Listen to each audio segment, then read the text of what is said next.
How we doing, everybody? How we doing, everybody? How we doing, everybody? How we doing, everybody? My name is Randy Phillips here of the Rough and Finish Podcast Shop Floor, where we talk anything and everything about racing from north to south at various shops we go and visit. Uncut, unedited, and no bullshit. He wants to just go back to the pit. Well, he fucked up. And he can kiss my dick. Where we talk about rules, I don't know, we got all these rules. feuds that we see on the track. I've been waiting for this all year. You've been running it? You've been running it in the back of my hole for like 5 years. Running in the side of me, blaming me. Watch the video, bud.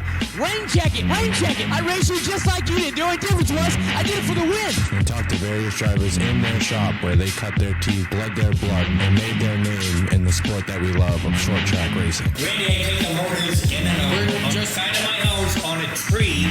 So kick back, relax, and grab a road soda and enjoy the various drivers that we go and meet. And now on with the show. That's all he says every time. Oh, we should do this, we should do that. You scared? I'm definitely not fucking scared.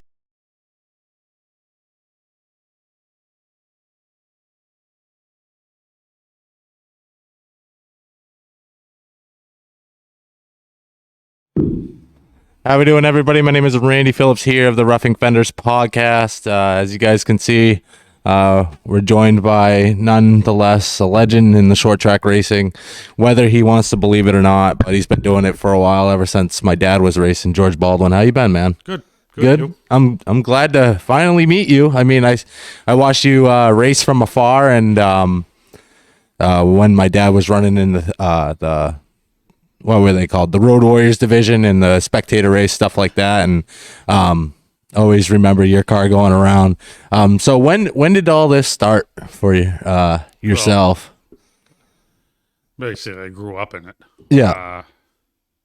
Been around it. Like I said, been around it my whole life. Yeah. I started driving in '84, but I started building a car with my dad when I was 13. Yeah. So what was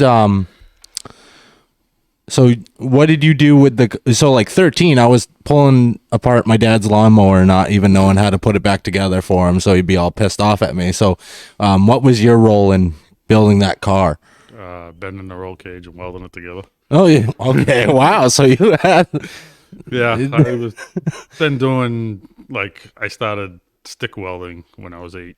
Oh, no shit. Okay. I wanted to learn how to do it, and my father showed me, and then he gave me a box of junk welded rods, and Yeah. I built a couple of go-karts, and they fell apart. But, hey, what the hell, right? Yeah. Well, you can weld. Yeah. You're learning, so you can put it back together. I had to learn how to weld. Yeah. No big deal. So you started racing in 1984, right? What did you do before actually 1984? Did you... I went to the races with my brother raced. Okay. So my father started in 53 or 54. Okay. And he raced all the way up till 73. And then he stopped in 74. My brother started in the Daredevil division. And then Where was that? at Hudson. Oh, so there was a Daredevil. Okay, so that's what they were called. That's what they were called. And they ended up turning into Sportsmen's and then turned into Pro Stocks. So Oh, my wow. brother never left the division. Oh, okay. Division. Gotcha. And so my brother took 75 off. My father built a modified, and that was the only time I saw him race was a handful of times, and basically motor problems, this problem, that stupid problem, and that was the only time I ever saw him race. Gotcha. And then my brother went back 76 to early 80s. He did a little bit here, a little bit there, and then I started in 84 and haven't really From stopped. there. Yeah. Yeah, no, we were talking when I got here, and I was like, "You retired yet?" You're like, "No, it's a drug. I'll be all set." Yeah, the needle hasn't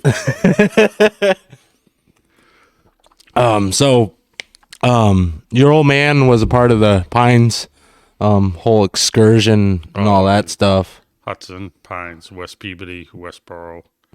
Yeah, I mean, you showed me some trophies from tracks that are not even around anymore, and that's the nostalgic. Brookline. Oh, wow. Londonderry, Medford Bowl. Where else? Dracut Speedway. He raced there. He raced at some racetrack in Connecticut. They raced around a baseball field. Oh, Okay, yeah. No, I'll have to do some digging, but I think it was like some deserted track that I watched or something like that. His brothers were running down there because two of his brothers lived down there, and they ran down there. And they owned cars. They didn't drive them. Oh, gotcha. And my father went down to visit, and there was a guy there that his driver didn't show up. So my uncle told the guy, he says, well, hey, put my brother in the car. He races. So my father went out. He was telling me, went down the first turn on the restart, and he completely just missed the corner. Missed the corner, spun around in the grass. They threw the caution. He went from the back, and he drove up, and he finished like third or fourth. Oh god, well, that's not bad at all. No. That's still a good piece. So like I said, you showed me trophies from tracks that weren't even around. Do you remember yourself being there when your dad ran those tracks, or were you just like too young? I was born in '69. Oh, okay, we're not even near there. Okay, so we'll just skip ahead then. I'm sorry. So 19. I'm not that old. Didn't mean to show your age there. No, I apologize. So 1984. What did you start in? Street stocks. Street stock. So, was that like actually? So like I've talked to a couple people and they're like, oh, there was hobby stocks, there was street stocks, there was like two different divisions at the same time. When I started street stocks, it was kind of when they started going to the budlights. They were letting old pro stocks in, and most of the street stocks are still street stocks. You know, you gutted the car, you put a cage in it, you did suspension work, stuff like that. You know? Gotcha. But they started letting the other crazy cars come in and stuff. And I mean, I built the motor myself at 15 years old. Okay, yep. You know, junkyard motor, put it together, and it blew up 5 races in. And then I just didn't have another one, and I didn't feel like putting it back together. So I just drove my cousin Dave's. I built a car for him for his rookie class, Dave Real. Okay, yep. It was a 6-cylinder Maverick with a 3 on the tree. Oh, there you go. That's different. And he'd drive it. I drove it a few times, and then his father bought another car or something, and for a spare, and then I'd end up driving that. And sorry about the heater. No worries. I would just we gotta stay warm a little bit, but no, they'll be fine. And then '85, I built a Thunder car. Yeah. Which was a 66 Buick Skylark GS that I cut up for a race car. Wow. Yeah. Yeah. But 16-year-old kid, you know? Yeah, he didn't really matter. Back then, they were dime a dozen. Yeah. You know what I mean? And I mean, my dad used to wreck Trans Ams, and they're worth a lot of money now. You know what I mean? He's like, we could have a whole mansion by now with all the cars I wrecked. But if I think of the cars that we cut up for race cars and the cars that we even junked, just to junk them. Yeah. So, what was it called? A Thunder car. Thunder car. So what was that? Where was that? It was. They had so many rookie cars back in 84. Okay. That some guy wanted to make like the A class into a different class than the rookies. So they came up with had to be automatics. Oh, okay. So, and then they put them on a 7-inch M&H racing tire, and that was really it. You know what I mean? So it was kind of not quite a street stock, but it was more like basically like now like the slingshots. Oh, okay. Gotcha. Kind of like that. Except, you know, it was 350s, not small block. Well, back in the day, I guess that's all they had, right? Run what you brung. Yeah. Enough. Oh, okay. Gotcha. Okay. So somewhat the slingshot. Yeah. You know, and so I went in that class. I ran that class quite a bit. 85. 86, I drove for my cousin's father, which he was my cousin too. Yeah. I drove for him in 86 with a 71 and over in the rookie class, 307 automatic. Won my first race. Oh, so that's when you got your first win? Yeah. Oh, okay. So how was that? I mean, you probably ran against a bunch of heavy hitters back in the day, back that time, right? I did was 40 cars with 10. Yeah, that's what I mean. I always had to start in the back, fast cars in the back. Yeah. Ride down the backstretch, look over at the flagman. The minute he lifted his arm, you just went to the outside with the throttle down. three, went. 4 wide, and hopefully you can make it out the other end, and you're all set. You're up to about 10th in no time. So, how did the first win go for you? Do you remember it really well, or? Yeah. You actually, I took the lead on I don't know, lap 5. Oh, okay. You're moving. Oh yeah, I was moving, and ended up almost lost it on the last lap. Oh, Buddy Wilkins got into me. wow. Okay, so same old Buddy Wilkins that does like the spectator stuff now. Yep. So he was running that stuff. Yep. Oh, okay. No shit. Straightened it out. Got back by him and won the race. Won the race. Well, there you go. I mean, that's a very familiar name for Hudson Speedway. I mean, he's been around forever too. You know what I mean? So Yeah. He's a fixture. well, yeah, that's for sure. He's his own little character. I love seeing him every year. Just like Stevie was. Yeah, I know for sure. So first one was what, 87? You said 86. 86. Okay, so were you just racing for people in 86 or? No, I ran a little bit, and then I decided I wanted to put my own car back together. Gotcha. Put that back together. Went out and ran, and top 5 stuff like that. Couldn't get a win in that car in the Thunder class. Went back in 87 with a new motor and everything. Still couldn't get a win. Car was just somebody that weighed 4,000 pounds. Yeah. Lead sleds out there back in the day. And then in 88, I built another car.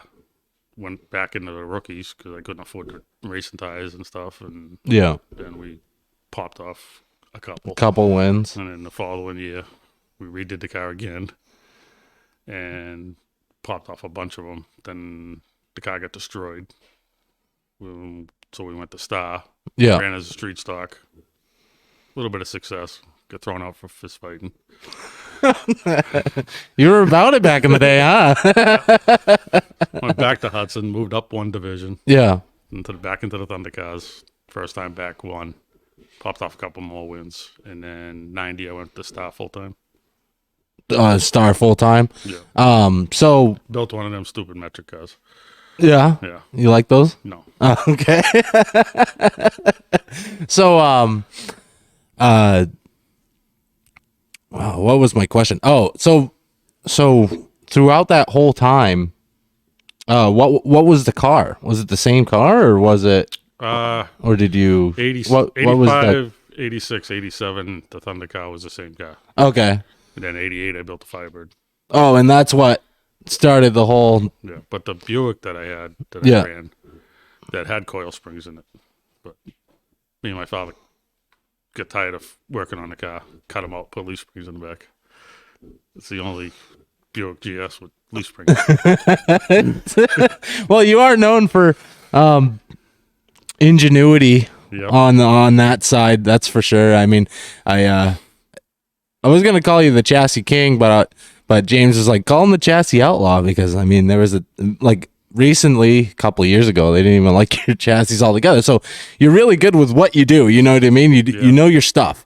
That's what I'm saying. So like you're saying, like it was the only Buick with a leaf springs in the back. Yep. I mean, pretty ingenuity. You know what I mean? You made it work. Oh yeah. Yeah.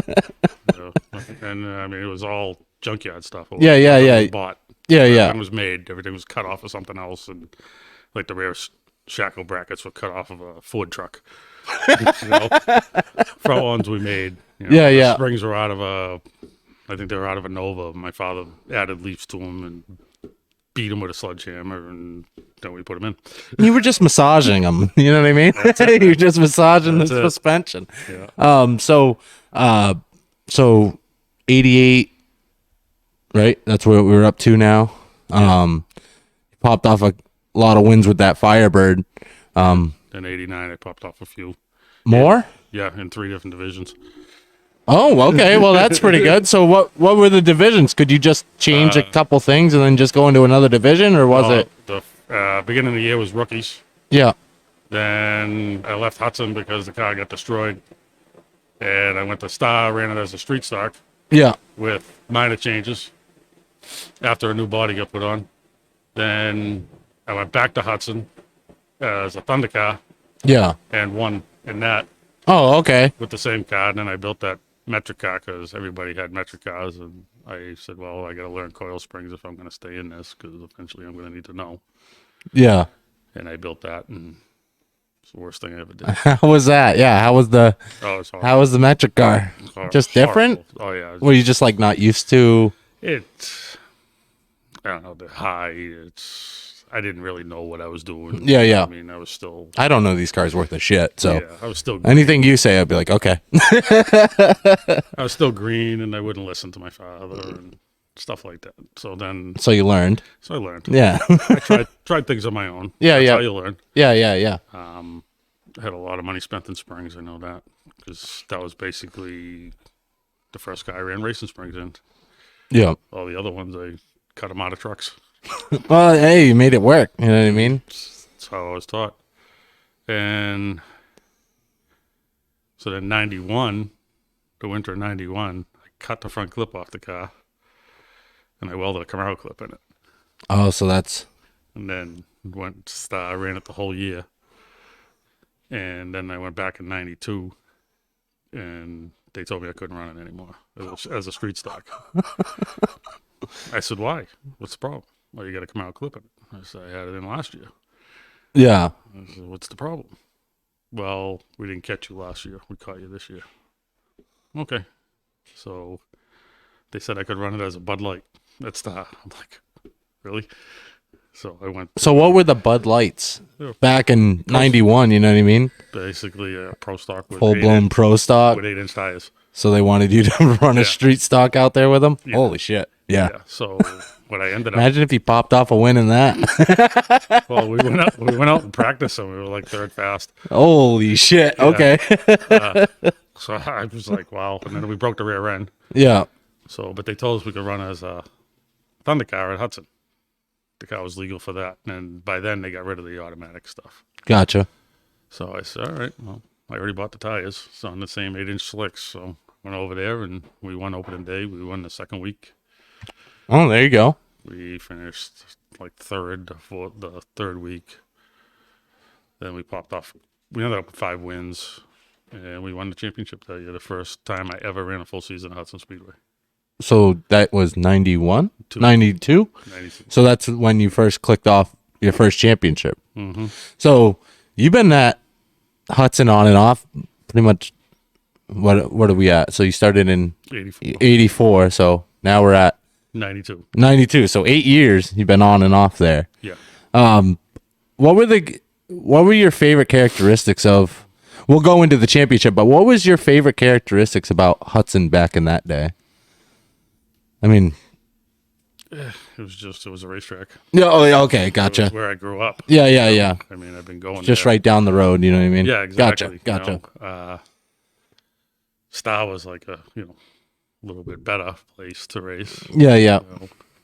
And forget Lee, I hate that place. Like, Snake bitten or just no luck there whatsoever. no luck? Okay, gotcha. I want to race by somebody else getting DQ'd. Oh man.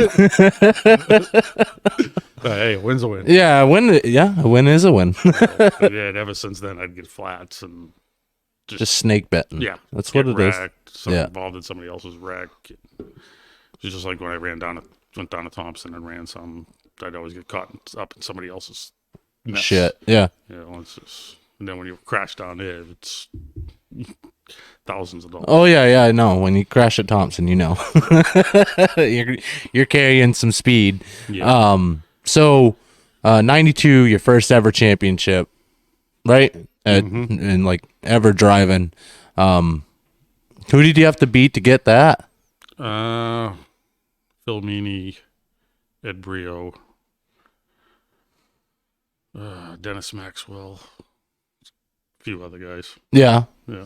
So, But a couple of the nights, different cars that showed up had different drivers, like Gary Casella, Peter Van Dacker, Phil Burrell. yeah. So you ran against Fandaka and Phil Burrell. yeah. That was that year. And then the following year, I built my first Camaro Snout tube chassis car with leaf springs to run as a Bud Light. And when I was building, everybody was laughing. You put leaf springs in? Leaf springs were towing the car to the track. We'll see. Oh, so that's when the stigma. That's when you started hearing about the leaf springs are for trailers and shit like that. I've heard that my whole career. But so when we built that, we had no motor in the car, and because I didn't have enough money to build a motor. Yeah. So good friend of mine, Louis Michelitis, he let me borrow a motor from his Monte Carlo SS that he had. Yeah. And we changed the cam and the oil pan and put it in the car, and I ran it the whole year. Oh, okay. And we popped off a win at Star, bunch of top fives and stuff. Finished sixth in points, and we ran it at Hudson quite a bit, couple seconds, and I don't know, we finished like seventh in points over there, but I didn't even run all year. And then the following year, we got the new motor done, did some more chassis upgrades, Yeah. and then popped off 5 wins. In the Bud Light. Yes. Okay, so was that a traveling thing or was that just a thing that happened at Star and Hudson. Star? Gotcha. Yeah. Russ Conway started the division. Oh, okay. Basically, it was sponsored by Bud Light. First, they were called Lightnings. Lightnings. And then he got the sponsor through Budweiser, and then it was the Bud Light Lightnings.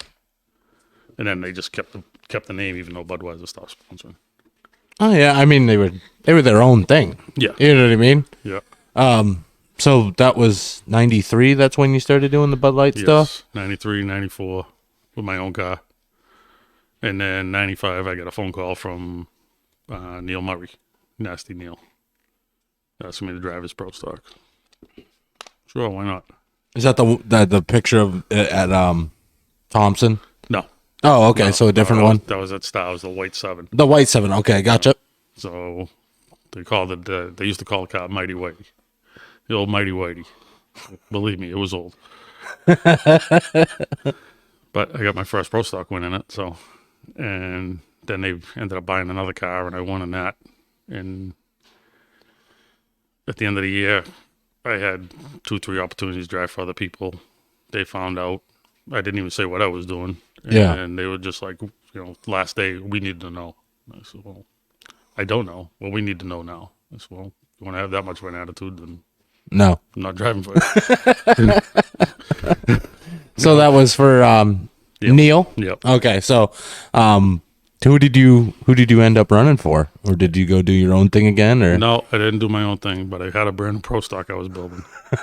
And I ended up driving for Leon and Kevin Holmes Okay. in the 44 car, and we ran Bud Lights at Star Gotcha. and won 10 out of 17 races. That's not bad at all. We finished 4th in points. Yeah. Whoa, what? Yeah. Hold on, so you won 10 out of 17 races and you finished 4th in points? Yep.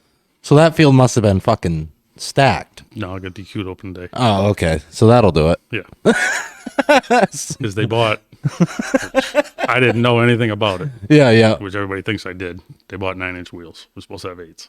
Oh, gotcha. I finished 2nd in the race after getting spun out like 3 times. Yeah. And finished 2nd to Paul Matthews, got DQ'd, so that was double points. So now I'm down.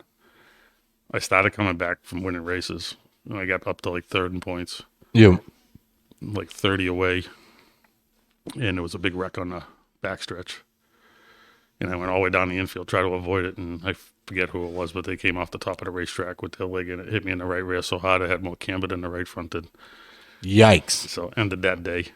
And the point leader, which was Peter Van Darka, he ended up going on and winning the race.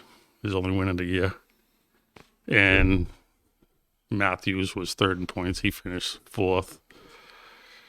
So it basically knocked me right. Yeah. Just That was put the you end- out of that was the end contention. of that. So I ended up 4th, which I didn't care. Yeah, you're just there to race. I mean, that's what you love to do. You know what I mean? So I guess that's a good question. Do you even care about wins, championships, or are you just there to have? Oh, I care about winning. Well, I get that. No, let me all about rephrase that. So, do you care about points chasing, or you just No. want to be there for the hardware? That's all you I care just want about. to be there for the hardware. Gotcha. No, I care Just about. the Yeah, hardware. no, I get that. Every racer's like that. Everybody wants there to win. I mean, Yeah. might as well just do something else if you ain't just there to hang out. Yeah. So, I mean, like going back into it, I mean, even with them, like 10 wins, I mean, that's a lot of wins, you know what I mean? And then still finish fourth. I mean, that's just, it's crazy, you know what I mean? I mean, that's consistency, you know what I mean? It was a tight pack racing, you know what I mean? So, Yeah, I mean, we only had to, you know, not counting the disqualification, we had one DNF, which was that one race. gotcha. But the rest were like, I think the worst finish was the 6th. Oh, gotcha. So, racing against Peter Van Daka and Steve Kolosky, Yeah. Paul Matthews, Duncan Miller, Barry Raymond. The list goes on. keeps going. It just keeps going. It was just a lot of heavy hitters out there, a lot of champions and in their own right, and definitely competitive people, you know what I mean? So that was 90, what was that? 96. 96? Okay, so this is when my old man started coming around. So 97, what you do? Started in Pro Stocks with the same car Gotcha. and got a win. Got involved in a bunch of wrecks that had nothing really to do with me. So I got fired. You got fired? Got fired. That must have been the first time. Yeah, actually it was. Was that your first time ever getting fired? Yep. Said you were too hard on equipment? Yeah. Yep. So, who were you running for the homes Yes. still? So, what did you do after that? Ended up buying my old car back off my cousin. Oh, okay, yep. And me and somebody else. And ended up, we put it together, went to Star, ran it as a Bud Light. Was like, Weber would stop me. Toby says, we need a show. I said, well, stop me wherever you want. I don't care. I don't care. I'll give you a show. Yeah. First night, you know, we qualified through the heat race, so you're supposed to start like 12th and no worse than 12th. Yeah. He started me 16th. So I told him, I says, what's up with that? He goes, show. I said, oh, okay. Is this old man Weber? Yeah. Oh, okay, yep. So I drove up, got second, Okay. missed the win in the race. Okay, no big deal. Next week, go back. Same deal. Made a Qualified show. through the heat. Starts me 14th. I said, ooh, I'm moving up. Finished second. Yeah. So, but we had my Pro Stock motor in, and we had a small intake on it at the time because that's all you could run.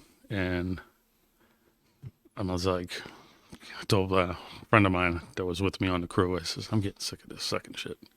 I said, I need a little bit more steam. So he says, well, we're going to Monadnock, so we can't do nothing until we go to Monadnock, because we're going to Monadnock, try to get ready for a 100 lap. So we went to Monadnock, ran as a Pro Stock. So they had big races at Monadnock? Yeah, they used to have a lot of. It was like a big like race. 300 or 400 lappers. Oh, a shit. year. And so we went there. It was decent in a heat race. Yeah. Made a couple adjustments. Started a feature. Drive down into turn one. Kid that's on the outside, like the next row up in front of me, decided that he wants to fit between me and the guy that's in front of me, which couldn't probably put a piece of paper. Hit that guy in the right rear, hit me in the right front, bent my center link, cut that guy's tire down. So What a fucking mess. yeah. So I ended up running the whole race with a bent center link, trying to figure out why the car was so tight. Yeah. At least it wasn't the 100 lapper. And I'm like, so the next, that's on a Friday night. Yep. So the next morning we get up, and Star was running the Busch cars that day, so we had to be at Star early. So I said, well, I'll put the center link in at the track. I'm not going to deal with it. No, I'm not unloading the car and loading the car back up. So we got to the track, unloaded the car, put the center link in, went out, finished fourth. So this is Getting fucking annoyed. Yeah. I hear that. So what were the Busch cars? What do you mean the Busch cars? Like the Busch North series? Busch North. Oh, so they went to, wow, no shit. Yeah, they were at Star. They used to go once a year. Oh, okay, gotcha. So then, So you're running against Busch North guys. no, I wasn't racing with them, but they were there. So they were there running their own show. Oh, okay, gotcha. And we had to be there early Yeah. because the gate opened at like 9 in the morning. I'm not an early morning person. Yeah. Me neither. That's why I work nights. Yeah. So then after that, we decided we're changing the intake, and we changed the intake, went back up, won the race, went to Canaan the next day. Oh, wow. Yeah, that's when. Yeah. Yeah. Never seen Canaan in my life. Oh, so this is the first time ever. First time. Okay. We're driving the gate, and Was this dirt or this was asphalt? this right? was the asphalt track. Gotcha.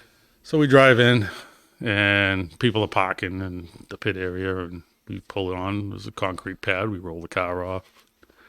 Some guys from Oxford were parked next to us, and then on the other side of them was the Holmes guys, Oh, gotcha. the 44. Excuse me.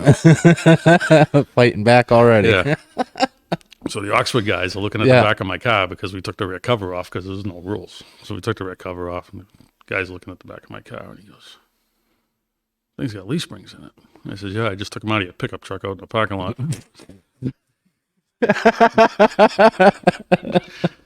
So now I'm like, where's the racetrack? I see the dirt track. Where's the asphalt track? And they're like, "Oh, you got to go over the bridge." I said, "Over the bridge?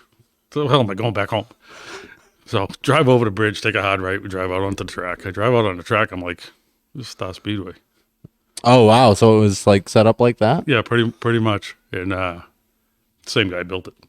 Oh, okay. That makes sense. Except it was third mile. Oh, gotcha. So I go out and I'm in practice and I'm lapping cars like crazy. I come in and I says to my crew, "Is a yellow light on out there?" And I didn't see it. They're like, "No, that's just how much faster you are than everybody else." Holy shit. So I was like, "Oh, okay." I didn't know where the fast guys were or anything, and I didn't even know if they were out there. Yeah, that's true. Because it's the first time ever being at Canaan. Yeah. So, yeah, that makes sense. Well, they started me last in the heat. I drive up and I finished second in the heat, and they started me last in the feature. And they put the Holmes car on the pole, which he was already running there quite a bit, I guess. Yeah. It was a 25-lap race. I think it took me like 6 laps, and I was in second. And then I was trying to pass him top, bottom, and he's running me all over the racetrack. And finally, I just punted him. You got sick of it? Got sick of it. I punted him, put him off the top of turn 1. I'm riding around on the caution going, "Yeah, I'm going to the back. I'm going to the back." Ever put me to the back? Left Well, you? We won that night. Oh, there you go. Bought 1 tire. Oh, that's not bad. So in one weekend, we made $900. That's Bought- not... Wow. and bought 1 tire. Holy fuck. So it's a pretty good deal. So how did that go about after that? Was it just... They didn't Is say what it is? My crew was yelling. They were yelling back and forth in the grandstands. Yeah. And because one of my crew guys was Brian Gagnon, so you know how he's got such a mouth on him. It's actually my wife's best friend. And so, I mean, he's a good laugh. Yeah. You know, but I guess they were yelling back and forth in the grandstands, and there was no fight or nothing. And Yeah. I come in and nobody says nothing to me, and we load up and head home. And then the following week it starts the classic, and they're there with the car, and the driver comes over to me, which was Eric Leclerc, Yeah. and he says to me, he says, "I should have ran you a lot cleaner than I did." I said, "Yeah, you wouldn't have got punted, you would have got second." Yeah, that's true. I said, "I was way faster than you were." So he's like, "Yeah, I know, but they told me you were going to just rough me all up." I'm like, "Dude, you ran me off the backstretch. You put me in the infield. I mean, who was roughing who up?"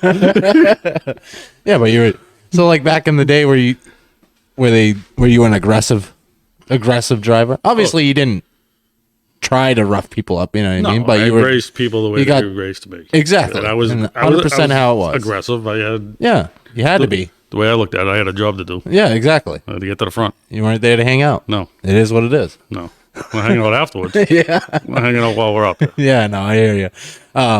So yeah, I was just asking because he said that you would rough him up, but like you said, and fucking just waiting for you to stop fucking driving into me. Yep.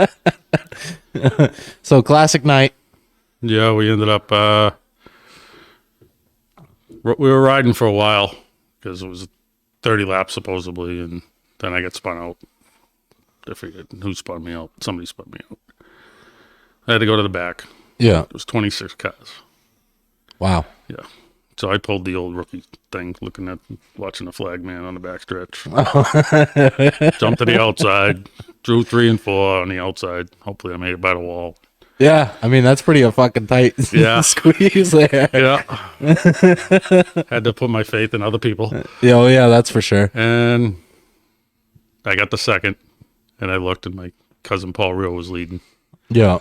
And I'm catching him, and I'm catching him, and the next thing you know, 2 to go, and I look up, it's 23 laps. I'm like, this is supposed to be 30. Then the white flag, then the checkered. I stop afterwards, and I says to Jim Beebe, which was the flag man. Yeah. He says, thought it was supposed to be 30 laps. But if you guys weren't driving like a bunch of assholes, it would have been 30 laps. I was like, okay. No. So was it green to checkered all the way from that, or was it just a long fucking night? It was a long day. Yeah, time to get them off the fucking track. Yeah. Yeah, no, I know how that goes. Yeah. And that was the last time they ran Bud Lights. Wow. So 97? Yep. 97? Wow. Then they started that stupid 6-truck race thing. Oh, that was the Road Warrior stuff? No, the bigger trucks that they had at Star. Oh, the Connecticut trucks when they pro trucks they call them. They call them pro trucks. Lightning trucks, sorry. I have no idea. I'll have to ask my old man. They were basically Camaro snout, tube chassis. Yeah. Pro stock with a truck body. Oh, geez. Okay, gotcha. And they had 6 of them. Oh, for 3 or 4 years. A big flop. Should have left the Bud Light division. Yeah, exactly. I mean, the Bud Light still stayed around. I mean, it'd be another pro stock division. And I mean, Weber's theory was the pro stocks were losing car counts, which they had like anywhere from 16 to 20. So he figured he was going to have a big field of them, which he did for a little while. Yeah. And then it just, fizzles out. Yeah. Well, people go and move on to other things. You know what I mean? Mm-hmm. A lot of people throughout the years, like you stayed racing. A lot of people throughout those years stopped racing. You know what I mean? Yeah. It's just one of those things. So, what did you do in 98 then? Took the same car, ran into pro stocks. Oh, so you just... For a little bit. Yeah. Then I had this brain scam that I'm going to get an SK and get on a Thompson race. So is that where that modified come into it? That was the first one. That was your first... Oh, okay. Yeah. Gotcha. Got that. How was that? Money pit. Money pit, yeah. Yeah, just nothing worked out. Seek and kill for a reason. Yeah. Nothing worked. Motor problems and overheating problems mostly. Yeah. Then we got that figured out, and then we broke the motor. So just park it. It cured Done. itself. Yeah, it cured itself. Just park it. Get rid of it. So then we were lucky enough to find somebody to buy it. So Yeah. it's a nice guy, sucker, but Yeah. see you later, bye. Yeah. No, I don't blame you. So that was just like a one-off year thing. Yeah, it was just brain fart. So 99. Started driving for Richard Cale, Dickie Cale in the 7M. Oh, okay. So back into the pro stocks again. Mm-hmm. So pro stocks were a big thing. Yeah. Like really big back in the day. Yeah, you have a lot of heavy hitters. Yeah, yeah. A lot of heavy hitters. And so 99, I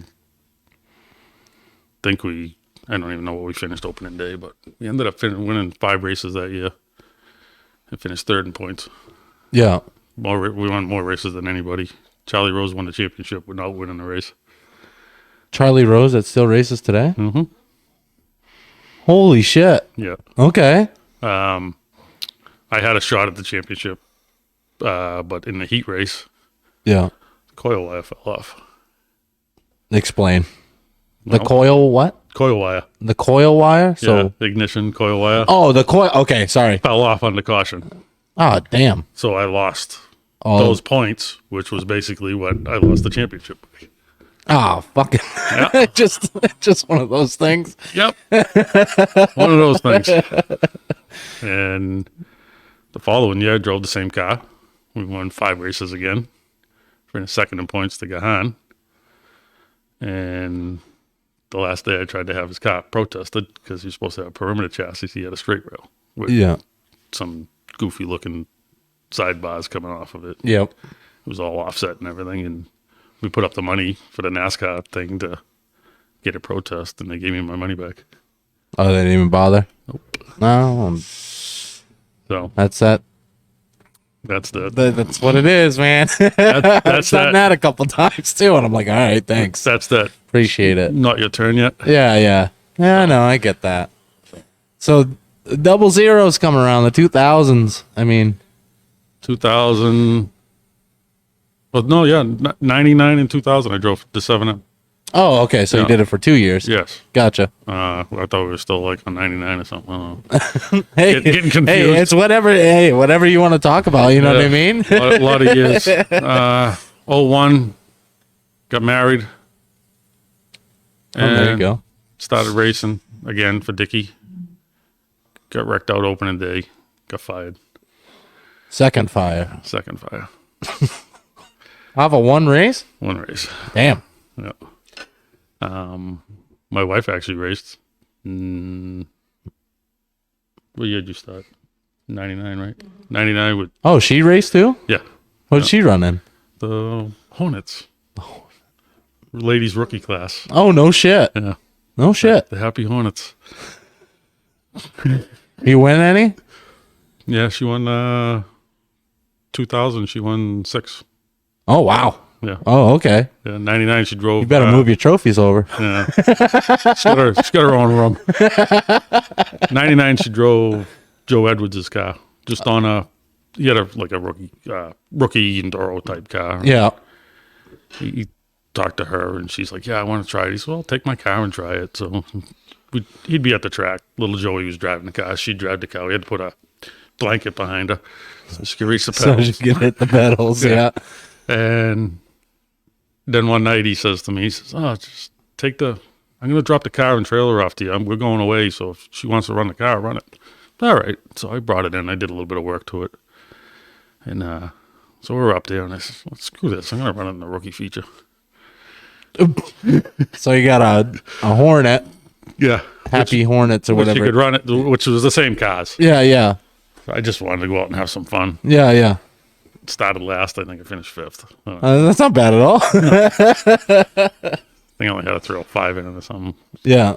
The thing was on just about ready to die by the time she got in the car. And so then 2000 she raced, I raced. And then 01, That must have been a busy year, huh?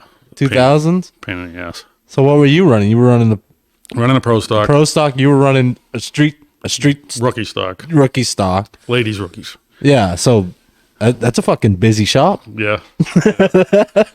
Then 01, and then 01, like I said, I got fired from the 7M.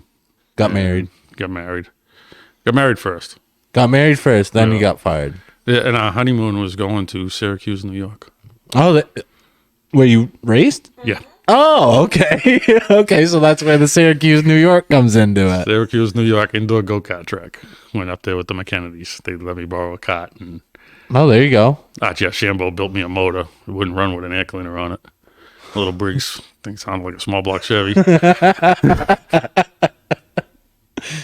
Ended up winning that qualifier, and we won the race.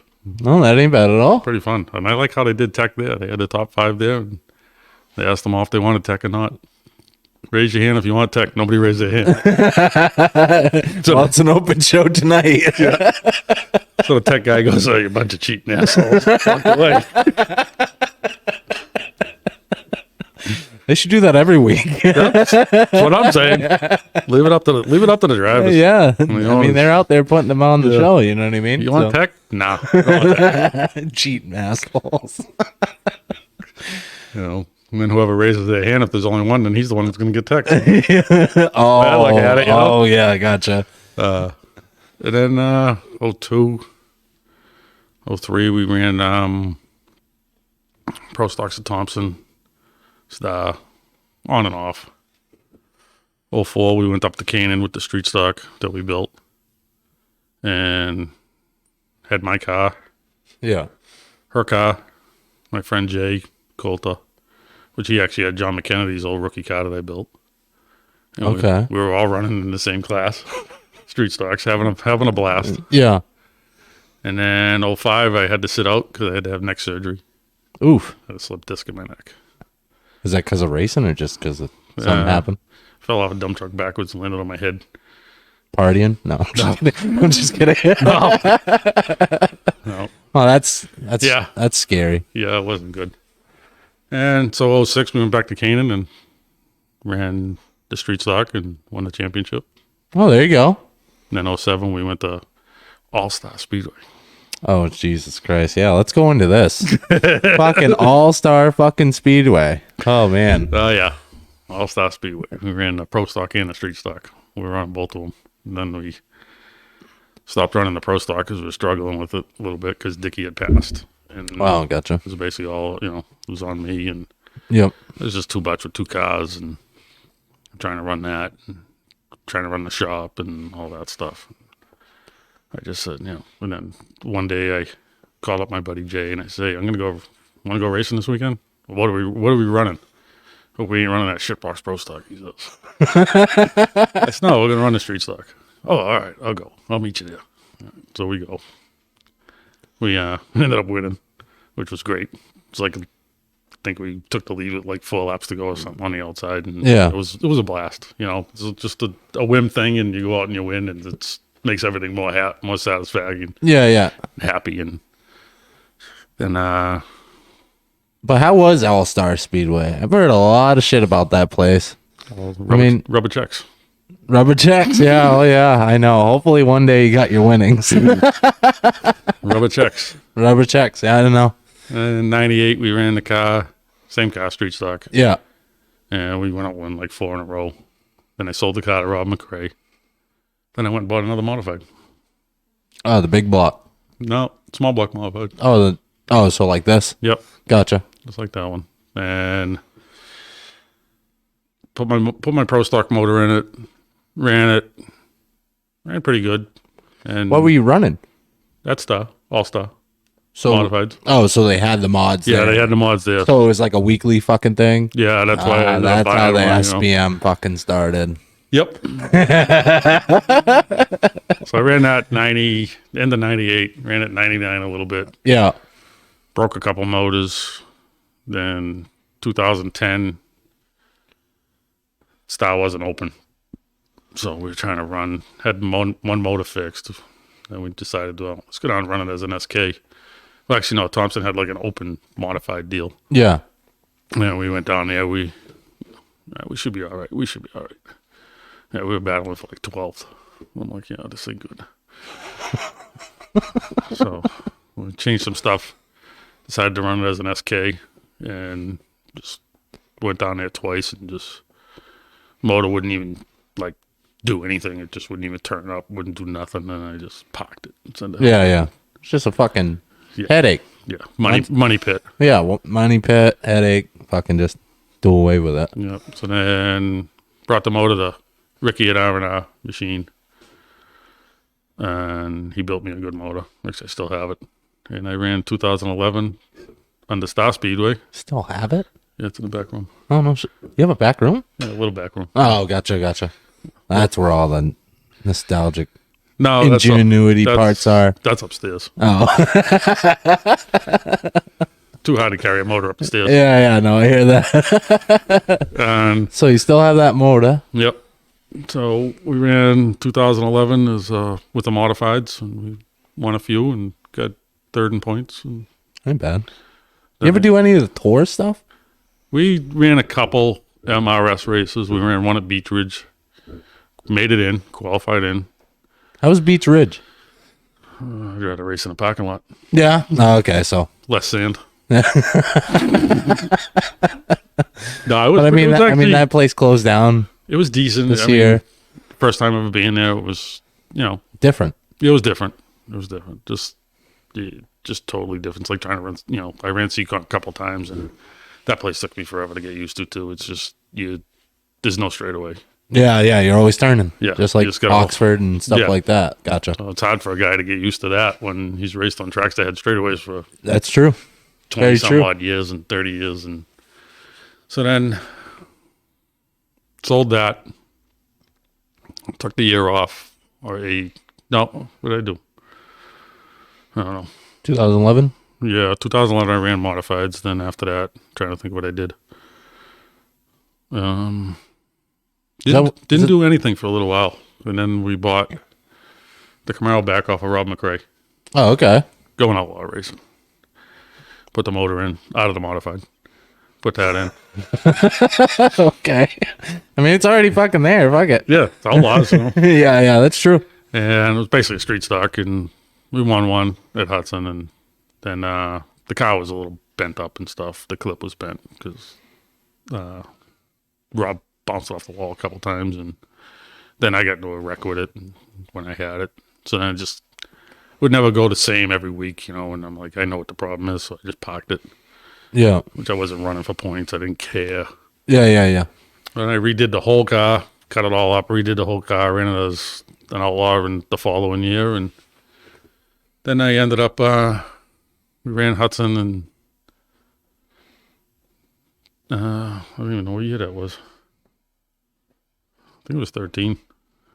So 2012, you were just bouncing around. Yeah, that's when the clip and shit. Yeah, that's when I ran at the end of the year. And Gotcha. So 13, we ran the car, ran a handful at Hudson, one opening day, and then broke the next week, and then I forget what happened after that, but in the Outlaws. Yeah. So you guys got into an argument with Big Bob. Parked the car. Then we went to Claremont for their open shows. Oh yeah, that's when they still had them. Yeah, on Sundays. Yeah. Yep. The 4 of them. We missed the first one, and so we went to the second one. Won that one. Then we came back for the third one. He told me I got to start last because I won the last one. I said, okay, I'll start last. I wasn't even going to run the heat race. Yeah. So I said, well, I'm going to go out in the heat race for a couple laps, see how the tires are, make sure the tires are going to be okay for the feature. Because I had to run the juice through them. What does that mean? Sticky? Yeah, sticky. Oh, yeah, sticky it's open show, so fuck it, yeah. That's right. And went on the heat, started last, and a guy showed up with a Accolade model with some couple trick things done to it, and he was there to beat me. Yeah, it was actually Larry Rundu. Oh, yeah. Lightning. Yep. Larry Lightning. Yeah. Okay, so. I didn't know it was him at first. Yeah. And so I look, and he takes the lead in the heat, and I was in the back, and I said, well, I got to go see what he's got. Drove through the field, passed him, won the heat. Started last in the feature. Gotcha. 7 laps I had to lead. Lap 9 we had to restart. From lap 9 to lap 38, I lapped the whole field. Holy shit. 40 lap. Won the race. I was the second guy ever in the history of Claremont to lap the field. You lapped the whole fucking field? Yeah. Even Larry? Yep. Wow. That's some fucking good juices. But no, that was a fucking stout car, huh? Oh, fuck. Yeah. So then I sold the car to D&L Auto. Oh, yep. Sold it to them. They ran it at Claremont with Scotty Duvall. Yep. Then they went to Stars and Outlaw because Claremont went back to Friday nights. They didn't do Friday nights. Mm-hmm. Well, yeah, no, that makes sense. Yeah. And then in 2016, they asked me to drive the car, and I drove the car and won the championship at Star in the Outlaws. 17, I won a championship at Star in Hudson. Oh, wow. First repeat Outlaw. In the champion. Outlaw? Okay, yeah. And Okay, so now I'm remembering this stuff, and I'm a person that's neutral with everything, but everybody, people in the pits, they talk. You know what I mean? So for the longest time, and this was 16, 17 that you were doing this, there's a lot of talk that you were juicing your tires. Nope. During that stuff. Bought for a week. How you gonna juice it for? Hey, I'm just the guy, you know what I mean? I heard about it, and I was like, he ain't leaving lines out from the trailer all the way to the strip, so he ain't doing that. Nope. We used to juice our heat race tires. Yeah. Because we'd buy 4 or 3, scuff them, put the other ones on, go out in the heat race, then put them back on for the feature. Oh. That was our deal. Huh, fuck it. I mean, when you had sponsors that paid for everything, you could do whatever you want. Yeah, that's true. So, I mean, we're from 1984 all the way up to 2016 now. 17, sorry. So, I mean, you've been doing it for... plus in between, I drove Dennis McKennedy's Big Block Super. Yeah, oh, okay. So, yeah, what year was that? 99. Oh, fucking A. Okay, hold on. Gotta go backwards now. Okay, so how was that? That was good. I mean, I've talked to a couple 350 super drivers, and they're like, "You just point and hit." I'm like, Yeah. "Oh, fucking hey, dude." Big block's a little different. Actually, the first time I ever drove it was at Thompson. You're fucking balling. I mean, you're full of balls, dude. That's a fucking long track for those cars. Oh yeah, that was in '96. We were down there for the World Series, Yeah. and Brian Wood qualified the car on a Saturday. Well, the next day, it downpoured rain. I mean, it rained so bad that shit was floating by the camper. Yeah. Like, if you stepped out, I think you could have got a canoe and went right down to the pits. That's how bad it was raining. Yeah. So they canceled that day. So we had to go back the following Saturday. Well, Brian had to go to a wedding. He was in a wedding. So Dennis asked me if I'd drive the car. Brian who? Brian Wood. Oh, okay, yep. Brian was driving. The guy that qualified it then. Yeah. Okay. Russell's brother. He was driving it for Dennis. Gotcha. So I went up to Dennis's house. We had to move the pedals because Brian's a short guy and I was kind of tall. And I'm fat now. But Left side weight. yeah. So moved the pedals, stretched the seat out a little bit with a port power, jumped in it, went to Thompson. Never drove a Super in my life. Yeah, that must have been fucking sketchy. I mean, Thompson's not a small track. It's awesome. Yeah? Oh, You love it? Until the wind started trying to take my helmet off. Put your helmet on, have somebody stand on your shoulders, grab the bottom of your helmet, try pulling it off your head with the strap on. That's what it felt like. Jesus. Oh, yeah, it was bad. But didn't matter. Yeah, you were out there. Young and dumb. Yeah. And we ended up, I started last because I didn't want to start where he qualified the car because I didn't want to be in the middle of anybody's shit. Because Yeah, it's your first ever Yeah. time running these fucking things. Yep. And I drove up to like, I don't know, it was like 9th or 10th. Yep. And I got lapped by Randy Riskus, Mike Ordway, Chris Purley. Then I just followed them. And before I knew it, I was like 6th.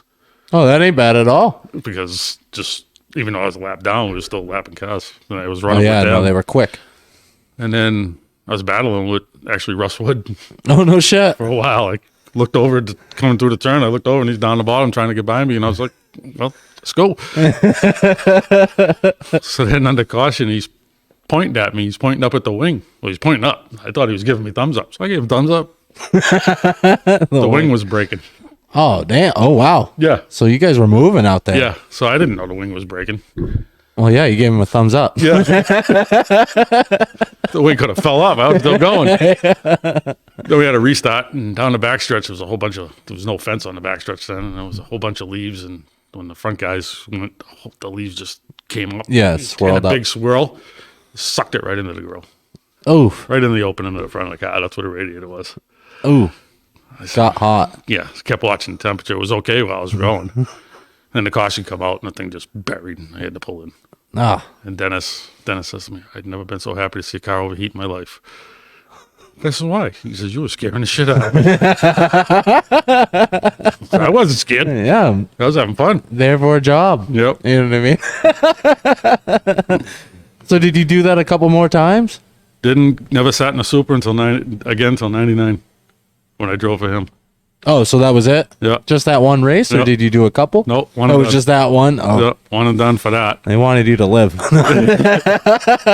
I tried to drive. I wanted to drive because in '96 I was driving for Holmes and having a good year. I wanted to drive the '77 Timmy T's car. Yeah, okay, yep. I wanted to try it anyway, and they had 2 cars. And Leon and him were good friends, and Leon kept talking to him, and he wouldn't do it. And then I tried driving one of Dunnigan's cars. That wasn't happening. And then I just ended up driving for him in '99. I mean, yeah. Because Brian went to drive for Dunnigan. Oh, okay, gotcha. So that one and done stuff. So, like I said, you've been doing it for shit. Let me do the math real quick. 84 to 2017, or about 16. Yeah, right. 16. Well, no, 84 to 2016 years. So now you add 17 to that. Yeah. You've been doing it for a while. Yeah. About 35 years. Yep. 34 years. So, With all that time, what is the biggest thing that you've learned throughout the New England area? I mean, you were literally like either you were doing your own thing or you were a hot shoe for someone else. Yep. Were you like shopped around, or did you shop around yourself for the For the rides? yeah, for the rides once in a while, or Nope. just everybody just came to you? Yep. So you must have had a good reputation. I mean, fast guy, fucking let the there to phone do a ring. job. Yeah. You know? I mean, I used to go to Hudson on Sundays when I raced that style, and I always had my fire suit and helmet with me. Oh yeah, have helmet. Well, Yeah. And I'd always end up driving something. Oh, gotcha. And one guy said to his father one day, he says, "Freaking George will drive anything. Gets in anything." He goes, "Well, it's laps. Oh yeah, that's true. That is seat time. You know, seat time. It's laps." So let's go. So not only did you run a street stock all the way up to a 350 super, but you also had what was it, like a practice or a race in a midget? Yeah, I drove. I tried that out. That was How was that? 98. Yeah, 98. Yeah, it wasn't good. I went up and practiced with it on a Wednesday. They said, "Oh, you're turning good lap times." I said, "Yeah, well, that's good because I ain't comfortable in this thing at all." Yeah. So what was it, like a NEMA midget? Yeah. Where it's like your school bus driving it. Yeah. The fucking Yeah. pedals are on the floor, and you got to. Yep. Oh Jesus. Yeah. So, That must have been different. way different. Way different. Especially when the cow was milked for somebody that's like 5'4" and I'm 6 feet, Yeah. Yeah. whatever, 5'11" and a half, whatever I am. Yeah. Yeah. Yeah. Tight fit. Yeah. So we drove that, and I wasn't too keen on it, but it was a friend of my father's, so he asked me to drive it, so I drove it. Yeah. And then when it overheated, I was so happy. It just weird, or Yeah, I don't know. You just didn't top feel heavy, right? and the things are, I don't know, they're You twitchy. gotta put and- wheel into it. Yeah. No, like no wheel. Like you don't even want to touch the wheel because you'll spin out. Oh, okay. So Gotcha. So short, you know, it's just wasn't anything I was used to. gotcha. So that was it. I got called to drive it again, and I was like, "Oh no, I'm too busy." Well, I mean, yeah, I was asking you. I was like, what is like the weirdest thing that you've driven? You're like a midget. I was like, yeah, that's pretty different from what you're used to. Yeah. I drove Mako Turcotte's small block quite a few times. Yeah. Got him his first win. That was a pretty good night. We didn't go back to next week because they said that they were that's when they could claim your motor. Oh. So the rumor was out that we were going to claim the motor. So I told Michael, I said, I think we'll take a couple weeks off. What year was this? 99. 99? No, 2000. So they were going to take your motor out of what? Out of the Super. Oh, geez. Yeah, they were going to claim it. It was like half mine and half Michael's. And some other borrowed parts from somebody else. So you can't let them take the motor. Yeah, part of it ain't ours. Yeah. I mean, like I said, you've been doing it for a while. I mean, we're in 2022 now, but we're up to 17 in your career, like span that we're doing right now. Yeah. What you do in 18? 18? Hung out? So when you took a pretty step much. back a little ran bit? a couple races Yeah. for DNL and ran for Matt Brzezowski. I drove his car a couple times. Oh, there you go. Yeah. And that was really about it. And then 19, what did I do? We ran some of the late model sportsman races. Gotcha. And we built that steel body sportsman that just never took off. Was that the one that you ran at Loudon? Loudon? Yeah. That thing was nasty. Oh, it was, okay. It was hold cool, on. except you're driving a brick down a Well, straightaway. I get that, but that thing sounded ridiculous coming into the corner. You were the loudest car out there. I was like, holy fuck, that thing's moving. That was fun. It was fun. It was What was the different. fucking RPM gauge sitting at? 6,000, 6,100. That was That it. thing sounded fucking mean. I was like, but it was a beautiful car. I Oh, mean, yeah, we still got it. Yeah. Sitting there, you know. And I tried to talk to some people about getting something started at Hudson with a division, but like nobody seems to be interested. So like the antique stuff. yeah, or but like we wanted to do like a vintage late model, but you race and you race for money. Ah, You know gotcha, what I mean? gotcha. Not ride around and like the near people and all that stuff. Parade laps. Yeah. No, I get no that. parade laps. Yeah. Just bring something back into it. So yeah, 19 we ran a late model. We ran that at Lee. We ran it at Claremont, and just like no cars showed up. So I was like, just tired of this, wasting my time. Yeah. And wasting money too, you know. Yeah. And Well, they weren't giving us anything. They were supposed to give us something, and then they ended up sending us a check for I don't even know what it was, but it was kind Dairy Queen coupon, but yeah, pretty much. Pretty much. Couldn't even afford to go to Applebee's.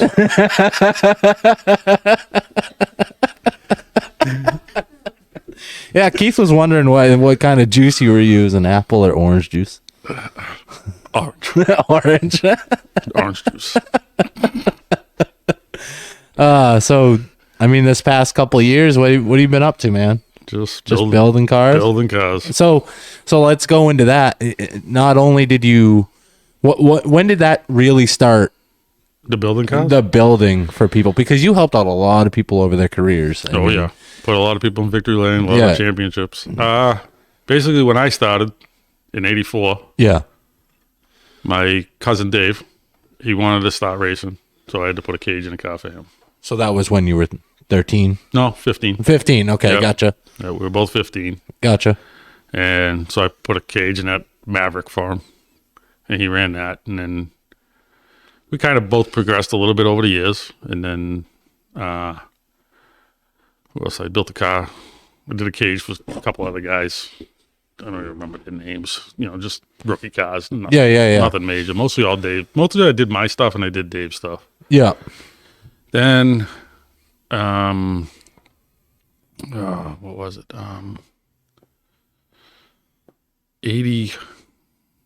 89. I built a Nova for like an Enduro, Oh, okay. Yeah. and just torched the springs and put a roll bar in it. So then, Austin's dad, I was hanging out. He was hanging out. We were hanging out together for years. Yeah. And then I said, "Hey, you run it in a." They had a strictly stock class. Yeah. It's supposed to be strictly stock. So he ran it, won his first race in it, and it was just a rat, you know. So I ended up selling at the end of the season, I sold the motor to a friend of mine for a Blazer that he ran in the woods. You know, it was just a 350. We put a small cam in it. And Yeah. that's all we did to it. And he said it was the greatest thing that he ever had in his Blazer. The freaking motor had like 100,000 miles on it. Whatever. Thing moved. Yeah. So then in '90, I built my Malibu Yeah. to run as a street stock. Then we built him a strictly stock, which back then strictly stocks were like you put a roll cage in and that was it. The only door you could get out was the driver's door. Gotcha. For the Okay. roll So bar- yeah. for the door bars. So this is when they were like on DOT tires. No, they were actually on McCrary's, the Oh, same okay, tires yeah. as the street stocks, but that was like the only thing that you weren't supposed to have racing springs, which I mean you can get around that easy enough. It's called paint thinner. Yeah. Paint thinner and cut an end off with a torch a little bit. And yeah, I cut it out of the truck. Yeah. So Ingenuity. yeah, Yeah. I mean, you have to. he won like the first 2 weeks he finished second. They used to run double features. I think he Yeah. finished second in the heat, second in both features. Did the same thing the second week. So we need a little bit more because my cousin Paul was running a Cougar, like a '69 Cougar. Yeah. He had like a 351 Windsor. He was fast. So we came home. I put a small cam in the motor. And then we went up and then we won like 6 weeks in a row. There you go.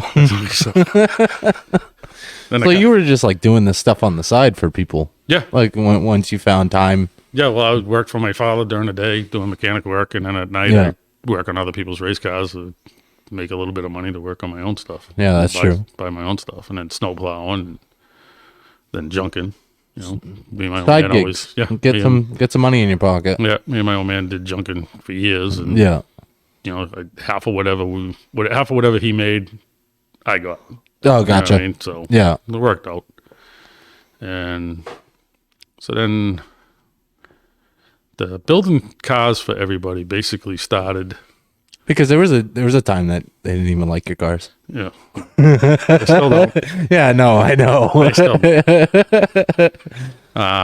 so then I'm trying to think what year I did it. Well, I know '94, I built quite a few Strickleys. Yeah. I built one for my cousin Dave. He went out and he won like 10 races that year. I built Joey Cucci one. I built a couple others. I don't even remember, really. Usually I can remember everything, but I can't remember shit. Oh, no, you're good, man. I mean, whatever you can remember, because Yeah. I just known that for years you built people's cars for them. And, Yeah, I did mean, a lot of work. Had a lot of help from other people too. You know, Yeah. not only did my dad, my dad helped me out with, no money, but had the shop. Do what you want. Don't burn it down. Yeah, don't burn it down. Don't burn it down. Don't burn all. We used to have a wood stove. Don't burn all my wood. So he'd fill up the bins one night, and then the next morning he'd come out and there'd be like a quarter left. And what was Eddie here? Yeah, Eddie was over. A friend of mine. That's all he do all night long. Fill the wood stove. Drink beers and fill the wood stove. So 95, I built a few more Strickleys. 96, built one for Joe Daney. Yeah. He ended up won the championship at Star that year. Built his brother Chuck a car. Chuck Daney? Yep. Oh, okay. Yeah, then I built Chuck a couple more cars, and he ran them things for forever. And then Joe ran his car forever. I mean, we ran it as an outlaw too, Yeah. from strictly stock to an outlaw. Joe Daney. Oh, okay. Yeah. Then Rob McRae, I did some work for him. I just built him a new car last year. Shane Jenner and I built him a new car. Oh, so yeah. So you're like still doing it today. I mean, a lot of people go to you. Yeah. So who like obviously I'm not telling you to give out your secrets and stuff like that. I'm asking, where did you learn all the tricks and all the stuff that you do from? Your old man did it, or was it trial and error? A lot from him, a lot from trial and error, Yeah. a lot from asking questions. Yeah. I'd ask, like Mike Whedon, he had a chassis shop Oh, okay. at the time. I'd even just go there to buy parts and just look around. I just could see look what- at yeah, something yeah. and kind of figure it out. Yeah. That's a good idea, and talk to just different guys, and and just basically that was it. I mean, I had my cousin.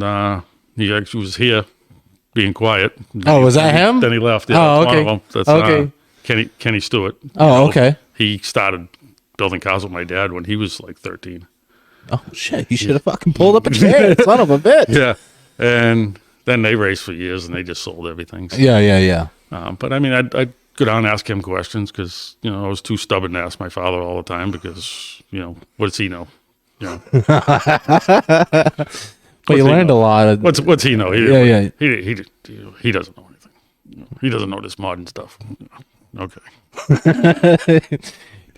You knew it pretty well. You Yeah. learned a lot of stuff Yeah. off of error, Yeah. not listening. So Yeah, exactly. I'm the same way with my old man. That's how every kid is with their father. They don't Yeah. want to listen to them. They'd rather listen to somebody else. Yeah. I had another good friend of my dad's that used to help me out a lot was Jimmy Haley. Yeah. He'd help me out a lot. He was a good guy. Yell at me all the time though. Yell Yell at about me what? when I didn't win. Just like Oh, my dad. If I went to Hudson and raced and I come home and I didn't win, why? yeah. You should win every race. Yeah. I'm like, yeah, I understand that, but it didn't happen.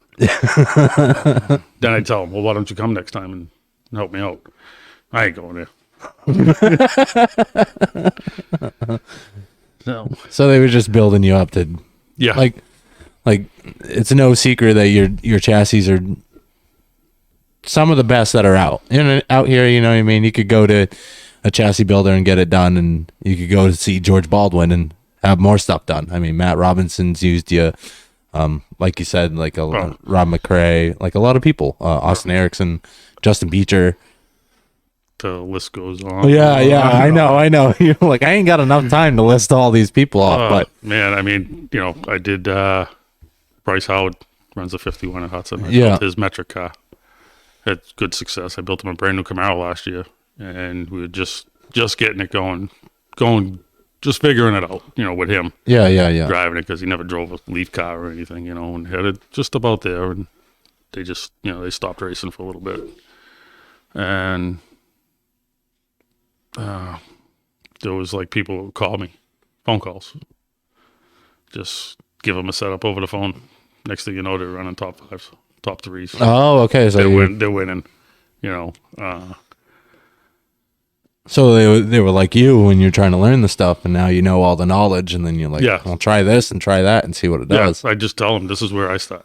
Yeah, gotcha. Just start with this. You know, like when little Jimmy was running mini stocks. His dad called me up, wanted to build him a Camaro. I said, all right, we'll build one. We found an old chassis. Reworked it because we didn't know if the kid was going to wreck it in 2 races. That's true, yeah. You know what I mean? Yeah, you don't want to give him a good piece and have he had fucking scraped up off the... It was a good piece, but I mean, we weren't going to give him a brand new car to go out and destroy, you know? Have the wrecker fucking scrape it off the fucking ground. Yeah, no, I get it. And he went out and he was fast right off the bat at it. So we were like, oh, okay. Yeah. And kept working on it. And then, you know, they get this Nestra stuff with the ride heights and all that shit. So we had to readjust the whole car and change this, change that. And then we got him fast and he won the championship at Hudson. And then he's won everywhere else with the same stuff. With the same car, with the same setup. So is that the same one that he's running right now, or is that different? No, the 6 car is a brand new car I built last year. So yeah, you're building cars for like what's that guy's name? Was it Lemieux or is that his own in-house car? No, I built that car for Lemieux. Okay, so yeah, I built that car. Little Jimmy hung the body, but I did the whole chassis suspension. Yeah. Set the car all up, all that stuff. Same thing with Chuck Daney's car. That was Lemieux paid for that a couple of years ago. That thing was fucking quick. And was that a Camaro? Nope. Metric. That was a metric? So you did them all. I can make a metric car go. I can make them all go. Yeah. It's a race car. Yeah, well, yeah. It's got 4 wheels. Point them all in the same direction, you're going to go somewhere. Yeah. Don't ask me to set up a front wheel drive. Oh, I know. I ain't even going to bother. It's like trying to get my dad to do it. He's like, I don't fucking know. Go see Bobo. Yeah, no. I'll if I get a rear wheel drive, I'll come see you. But other than that, I mean, but like you've built a lot of cars over the years. You know what I mean? Yeah, I built quite a few. Did you put like a tag or anything on it? I've like been a thumbprint or something. No, I've been doing it recently. I've been welding my initials and the date. Oh, there you go. Date and a year. Oh, there you go. That's what I've been doing recently because it just got. I didn't think I was going to build this many cars. You know, it just. Yeah, but you're getting popular, and yeah. The more that you put out good fucking pieces. Obviously, the drivers and the teams put in their own setup, but some of them they just go off on what you tell them the same setup that little Jimmy's got. Gotcha. And they look at me and go, "Yeah, right." I'm like, "I'm telling you, that's what he's got." You don't think that's what he's got? Whatever. You want me to have the car brought here? We'll take it all apart and see it. You know, you want the 4 springs out of his car and put them in yours? We'll put 4 new ones in his car. We'll go the same. Yeah, but at the end of the day, it's still the driver too. I mean, Jimmy, Jimmy, he's a stout driver. You know what I mean? He's down at just right now. He's down at Florence right now, racing in the icebreaker down there with Cliff Gummins' car or whatever it is. So he's down there doing that, but hopefully he left the water bottles at home. I was you heard that too, huh? Yeah. Well, I got a car on the jig right now that he's going to be driving. Yeah. So I didn't want to spill those beans. I'll let you talk. We'll just about it. He's driving it. That's all we got to say. Yeah. It's driving. You got to know who owns it or anything like that. Well, yeah, no, 100%. But like I said, like at least you're putting your name and your number tag, because years from now when people are going to still remember you. You know what I mean? I'm 26 and I've watched you all my life. You know what I mean? When my dad was racing, or if I would go there with my friend Avery when we scooped up enough money to go and watch Hudson, we were watching you. You know what I mean? So well, I was going to build a car for a friend of mine's friend out in California. He come down. It was they do all movie stuff and everything, and they were here. They were doing movie stuff. They do all like stunt on the movies and everything. Drive the biscuit rigs and all that stuff. Oh, okay, gotcha. A friend of mine, Gary, and his buddy Adam. He come in, saw one of the Camaros I had, and he wanted a metric car. But then he all said he got a car up there. He was going to have it shipped here, you know, all stripped and everything. Had me build a car for out there, and then COVID hit. Like a race car? Yeah, race car. Oh, okay. Yeah, I was gonna Not build like a stunt car. No. That's a lot I was of gonna work build to a- watch it get full. Yeah. You know what I mean? No, I was going to build a race car for him to go back to California with. No shit. Yeah. Holy and fuck. COVID hit, so Yeah. that kind of put a squash on everything. So Squash, or is there still talk? Or a little bit of talk. You know, yeah, just, but when you get around to, I mean, the COVID shit has yeah, affected a lot of things, especially out there, especially out in Cali. yeah, exactly. And then I built the car that went down to Florida. Like I built it for my cousin Dave. He moved down to Florida, raced down there, then it came back up here. Yeah. Actually, Matt McMahon has the car now. Oh, okay. Yeah. So that car's been like halfway across the world. Yeah, no, for sure. Was that the same one that he's been running? The one that Corey Fanning drives every now and then. Oh, okay. Yeah. Okay. Not the 31.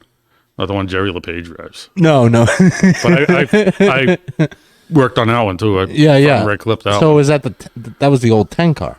In 13? No, that guy got different car? destroyed Oh, yeah? when that guy put it over the tires on the backstretch. That's true. Yeah, I totally forgot about that. Yeah, we brought it. Sorry, back. Matt. Brought it. Yeah, Bad time.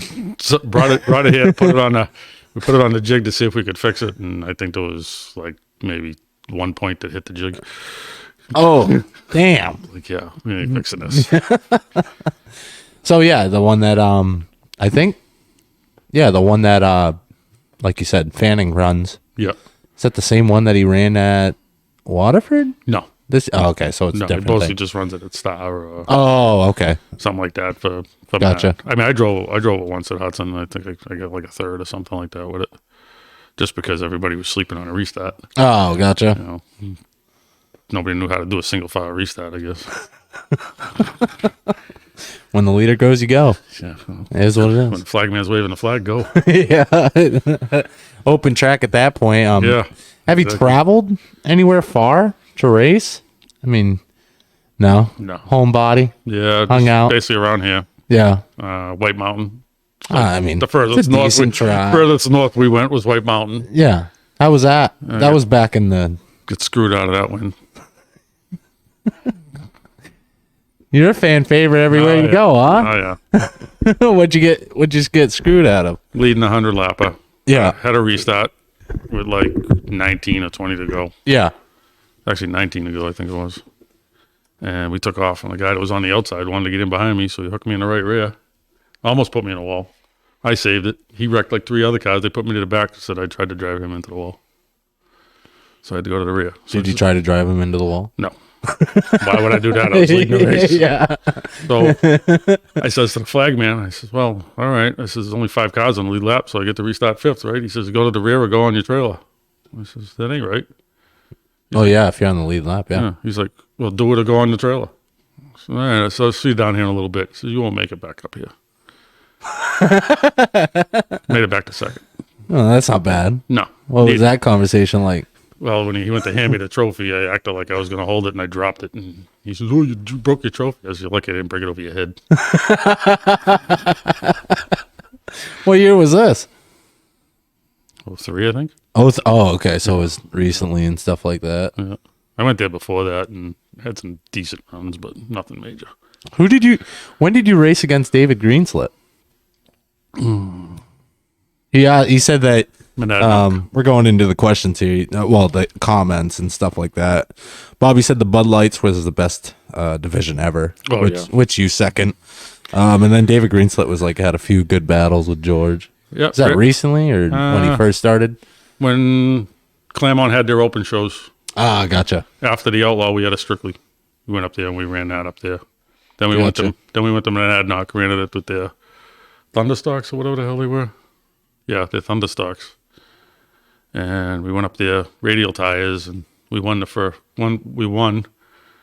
And got my 100th win at Monadnock. And then we, Holy shit! Yeah. You keep track? yeah, What do you got? A whiteboard somewhere? no, I kept track up in my Just head. remember. Yeah, How many are you at now? 110. 110. Yeah, Oh, okay. I've been slowing down. Well, no, I'm not saying that. I was just like, holy shit, that was his 100th win. I wonder how many Yeah, what he's got And going. We went back to run another race, and they caught me with my intake, and they caught me with too much left side. Told me, so I had to fix everything. Yeah. And then we went back, and I led the race for a while, and then a lap car. I had to lift on the backstretch for a lap car, and David stuck his nose up underneath me, and we raced to the line, and I know I beat him by 6 inches, and they said I lost by 6 inches and gave the win to him. Oh boy. Yeah, he had more shirts in the grandstands. Is what it is. Right? Oh yeah, I know. At this point, yeah, it is what it is. But that's funny. We saw the video on the way out. Yeah, We stopped and looked at it, but can't fight City Hall. What year was this? I think we went over it, but or I missed it. Okay, no, 14. 14. Oh, okay, so it was recently. Yeah, Gotcha. yeah, 14. Yeah, it was 14. Because 13, we ran the Outlaw, sold it. Then we bought a Strictly because we were going to go down to Thompson again and run. And was running second down there one night and got driven right through, right in front of the whole pack. Hit head on, got hit in the wheel, broke the axle. And I said, they didn't do anything to the guy to dump me. I said, Where was this? Thompson. Oh I Jesus. said, if they're going to let him race like this, I might as well just go back to my home tracks. Yeah. So, but you were doing that. So, like, you were racing back in those times that I asked another driver this, but was there like a stigma between the tracks back in the day? Like Not from really. like Twin State to Hudson was known as like the outlaw track or the no bullshit track, and then you go to Lee where everything's like etiquette and Yeah, all it was that just- stuff. That's just how they were. How it was. Nobody. I mean, that everybody. A lot of people badmouth Hudson. Oh, you're from Hudson. Oh, you're from Hudson. Oh, you race like an asshole because you're from Hudson. No, I race how I am because how I raced. I race how I was taught to race. And, Yeah, yeah. and I used to run a rookie stock 40 cars and have 10 laps to get to the front. yeah. Yeah. Time to go. Yeah. It's time to go. And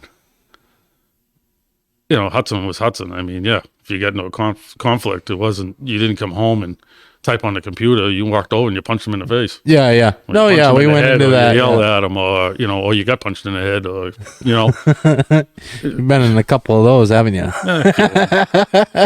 few of them. I think the time I rolled Mo Tweedy over. How'd that fucking go about? Well, he was blocking me, and we ended up getting hooked together, and he flipped over on turn 3, and I spun around and stood up top of the track. I jumped out of the car, make sure he was okay, because I always had a pretty good relationship with Mo. Yeah. He was a good guy. He just, a lot of people didn't like him, but he was actually all right. Yeah. Don't trust him with anything, but he was okay. So I got out to see if he's okay, and he gets out of the car, and he's like, there's 3 things I don't like about you, none of them are good. And I went, oh, that's obviously 3 things you don't like, and none of them are good. I mean, and I looked at him, I said, you all right? Yeah. That was it. Fuck it. At least he fucking. Oh, yeah, then the next week we were at Star, and he was restarting right behind me. I'm like, oh, this ain't going to be good. Never touched me. Never. Never touched me again. Wow. Oh, it is what it is. Yeah. I mean, people race. There's people that you hit me, we hit you back, and Yeah, well, I found out that's what it was. later on that a mutual friend of ours said Mo was more mad at himself than he was at you. Oh. And I said, why is that? Because he was blocking you and he got what he deserved. Better stop fucking with that Baldwin, man. Yeah. Well, Peter Van Docker found out the same way. Oh yeah. Well, messed with me at Star, dumped me a couple times, and Gave it back. I decided to go to Hudson one Sunday, and that was my mission. Got him back. Yeah. I mean, eye for an eye. I mean, that's what- And the following week, Peter come up to me and says, oh, you think you're funny? I said, Peter, I don't think I'm funny. I said, but my father didn't put up with your shit. My brother didn't put up with your shit. I ain't going to put up with your shit. Race me. Yeah. Just race me. Never had a problem again. That's how it goes. Some other stuff fucking just evens itself out there. You know what I mean? Yep. Well, that's crazy. I mean, Peter's been doing it for a while. Holy shit. Yeah. He raced against your old man? Yeah.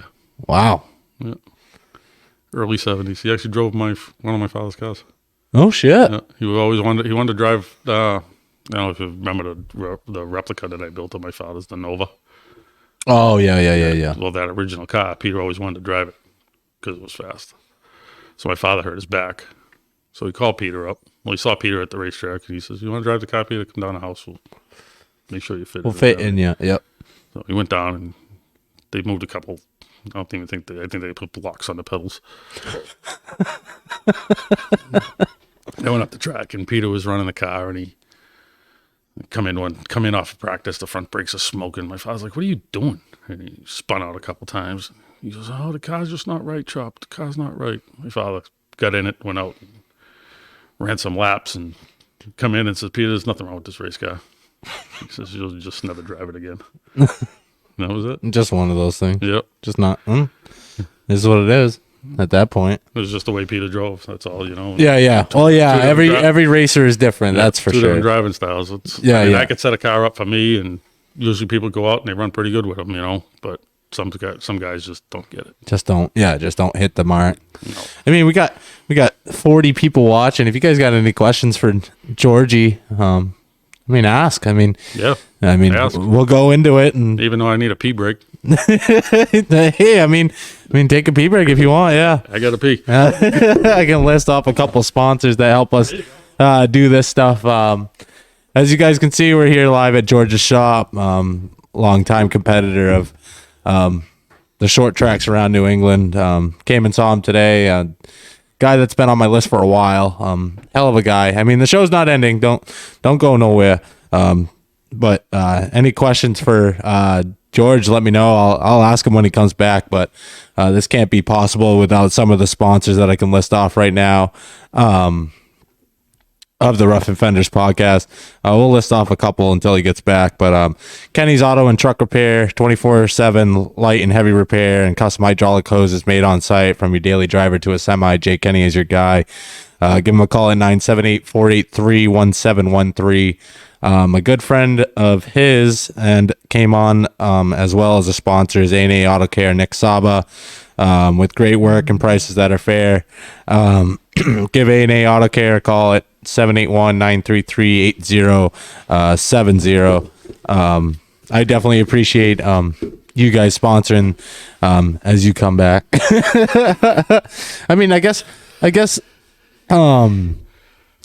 what are some questions I can ask you? Did you ever run against Pat Floyd? Yep. How was that? I mean, he was a competitor back in the day. We had some run-ins. We spun each other out a couple times. Yeah. It was more. Yeah. It was more I spin you out, you spin me out. It was a lot. And then nothing said afterwards. It was fun. You know, it was actually a lot of fun racing with Pat. Yeah. Back in them days, you know, when we ran at I was driving a friend of mine's car, Timmy Kadir. Oh, okay, yep. It was a metric rat. I mean, it was rat meaning like it was a rat. Okay. Compared to what everybody else was racing, it was a strictly stock. You know what I Gotcha. mean? Yeah. It had a good motor in it. You know, I mean, we won a couple in a row at Hudson, and then we got asked to leave. Well, I got asked to leave. Why is that? Bob told me I was taking candy from the babies. Gotcha. I was racing against Kyle Tyrone. Oh, gotcha. Pete Jarrett, Rob Wilcox, Joe Squia, Pat Floyd, Mitch Wendell, all those guys in street stocks. He asked me to leave because I was taking candy from the babies. I don't get that. Yeah. I don't get it either, you know. Yeah, I'm racing against guys. that the are, guys I race with, I mean, in pro stocks, I'm racing with, and you're telling me I can't yeah. race. Well, he found out I was getting paid half of whatever we made, so I don't think he'd like to pay me. Oh, I don't know. It was just weird to hear because Mitch Wendell and fucking Rob Wilcox. I mean, those are big names. Some of the stuff that Bob used to do with me was like mind-boggling. You know. Yeah. You know, just it was the top division of Hudson Speedway. Yeah. Street stocks. You know, I was like, Bob, if you had Bud Lights, I'd be running a Bud Light, but you don't have them anymore. So, Ricky Gilbert asked, "Who did you hate to run against and why?" Who did I hate to run against? Who did you hate? Who do you always have a run in with that you just got sick of it sometimes?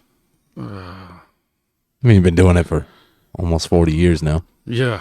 2 more years. I don't mean to fucking date you, but yeah. Thanks. I mean, who was your biggest rival? I guess we'll say, or who was the guy that always challenged you every time he came around? Oh, there's a lot of them that challenged me. Yeah. You know? But one of like that I would hate to see roll out on a racetrack. Yeah. There you go.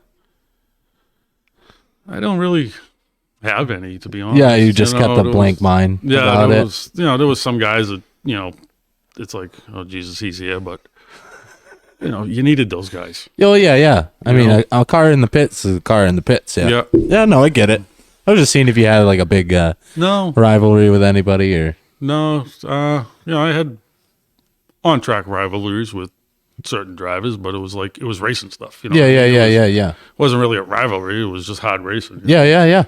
Guy like, one guy that, I don't know, for some reason he always seemed to run into me was Paul Matthews. Every time I was on the outside of him. At one point, he'd drive in the corner over his head and run into my door. Or touch me in the left rear or run me off the backstretch. And I used to say to him, "But can't you see? You think you're so great. Dude, there's enough racetrack for both of us. Yeah. I'm not squeezing you. I'm not doing anything wrong. It's just every time I race against you, you run into me." So here's a great question, and but I totally understand that I was going to ask myself, but Matthew Card, guy watching the podcast, he asked you, how did you get the LL number? Was actually Well, I guess we'll ask, how did your dad how get did my it? dad get it. Yeah, because that's your father's number. Yep. My dad used to run, his first number was 13B Okay. for 13 Baldwins. There was 13 of them in his family. Holy 13 shit. siblings. Yeah. Cold winters. That's what my grandfather used to say. Cold winters. So he ran a 13B, then he went to the 127. And he ran the 127 for a few years. Then he ran the 16 because it was his birth date and his anniversary date. Oh, no shit. Okay. But if they went to another track, they'd either have to make it a 76, an 18, an X. Oh, yeah, because back in that day, I mean, there was a lot of fucking people showing up. Jesus Christ, yeah. So they were all drinking one night in a bar, and one of the guys says, "Found the number. We're going to run the rest of the year. We're going to run from now on." And they're like, "Yeah, what's that?" "Right here. Double L, which is Ballantine Ale Light Lager." Ask the man for the double L, which I have a clock right up there. Yeah. So that's where it came from. That's From a beer, from a bar room and a beer can, or a bottle or whatever. That's where it came. Is that like what he liked to drink, or he just That's, that was one just of them liked to drink. I don't know what they liked to drink. I know. Gotcha. I saw pictures of my father with a 516? There was slits in his hand. Yeah. Shits or whatever the hell you want to call it. whatever was around. Yeah. Yeah, basically whatever somebody brought. So a fucking bar room and a fucking Yep. beer. Bar room and a beer. That's cool, man. I mean, so then And he ran it. My brother's first year, he ran the 16. yeah. Then he ran the double L ever since. And then I just started with the double L. But when I drove for my cousin, I actually ran, he was 33. So I ran 3, even though I was in a different division. No shit. Yeah, I ran 3. And then when I ran down to Thompson a couple times, I had to run 03 because it wouldn't let me run a double L. Makes sense. Somebody else already had 16. They didn't Somebody like else letters No. back in the day. Which some of the tracks that I went to with it, they just put it down as 11. Ah, gotcha. Yeah, I mean, fuck it. Yeah. I mean, LL. But that was the thing. Oh, scoring. We can't score it. Can't score LL. Score it as 11. Yeah, that makes sense. You know? We already have an 11. Okay. Whatever. Triple L. Yeah. So that's basically where that came from. So, how were the Fast 50s? They were good. What was that? What was the Fast 50s? Street stocks. Street stocks at 50 Star laps. Star and Hudson. Star and Hudson. They had a series. Oh, okay. So it was a whole series and stuff. Yeah, What was they it, like a big money I think races? They or were like 500 to win. I mean, that's pretty good back in that time. Yeah, it was pretty good back then. They were 500 to win, and they had their own like championship thing. Points deal for those races. Like the Triple Crown or the Battle of the Belt shit that you see now. And So I think there was think there was like eight races. Ford Star and Ford Hudson. Oh, okay. Yeah. We won a couple at Hudson, I think 1 or 2 at Star. Yeah. And Timmy Kadir's car. So The rolling rat trap. yeah, no, I hear you on that. Have you ever gone over the fucking tire barrier at Hudson? Nope. Been out there, though. Never been Before out? the tires, I was out there. Holy shit. I went off, like, on an angle, off of the back, like, middle of the backstretch on an angle. Yeah. Just missed the blocks that were down there. Oh, fuck. I remember, yeah, because my first ever run at fucking Hudson, I got put over there, and I was like, there's fucking cement blocks down here? Yeah. Holy shit. Then another time, I was going down the backstretch, I was on the outside of somebody, and it was in the Thunder cars in 92. Yeah. And some guy from Seekonk decided he wanted to go down on the bottom 3 wide like they do down there. Bumped the guy that was on the inside of me. Mm-hmm. We touched tires because the tires stuck out on those cars. Touched tires, I hopped wheels, and I went straight out top turn 3. Oof. Yeah. So that's the drop off. Yeah, but the car landed on like brush. Oh, that's not that bad. I went to get out of the car and I stepped right through the brush, but the car was sitting on top of the brush with the 2 front tires still spinning. It's pretty cool. That must be okay. So you've been off turn 3. Yeah, and then I got hooked on the backstretch by a guy when I was driving Timmy Kadir's car, and I went out there backwards, and when I landed, I was looking straight up at this guy. The car was actually on into the rear bumper, looking straight up. Holy fuck. Yeah, one of Oscar's crew guys come over, sticks his head over the hood. You okay? Yeah, I'm good. Yeah, because I remember like my dad used to tell me stories and stuff like that. Like there used to be fucking tree stumps down there, and it was brutal. Fucking bad. Like he wrecked out there one time, and the fucking tree stump went through the fucking passenger's floor, and fucking it's just like. But like, did you ever get wet when you went out the backstretch? No, that was before it started creeping up. As my mother would say, did you go see the beavers? But that's like one of the things that like stick around here, even though they have a wall up now. But that was the biggest. Oh yeah, did you make it to the pond yet? Yeah, exactly. That was one of the things that you had to keep in the back of your mind, and you couldn't, like the new people, they'd see the tire barrier and I'd be like, don't even think about it, just fucking race. And if you head out there, just brace. That's all I can tell you. That's fuck. I used to use those tires as a setup mark for fucking 3, so I wasn't afraid of them. But I knew one time I'll go over there, and came close one time, but never when they had them. I never had to. I never come close. Never even come close to them. Yeah, we got rev shots going on outside. Oh, yeah. And good old Lowell. Team Honda. Holding it down. Dude, we got a guy with a chassis dyno right down the street. We hear him at 2 o'clock in the morning. The tuning guy? Yeah, there's one day down here on Tanner Street, and we hear him like 2 o'clock in the morning. Oh, yeah. I think that's Dela Cruz, right? I don't know. Oh, you don't know? Oh, okay. No, I do. I think he's down the street from here. I'm not sure, but yeah, he does does that tuning shit. We'll go away from that. Yeah. What were the years you had the most fun? The most fun that you couldn't. Had a lot of fun in 92. Yeah. 92 we raced ran the Thunder car. Peter Jarrett ran his street stock. Louis Michelitis ran a spectator car. Oh wow. Yeah. And Randy Dean ran a spectator car.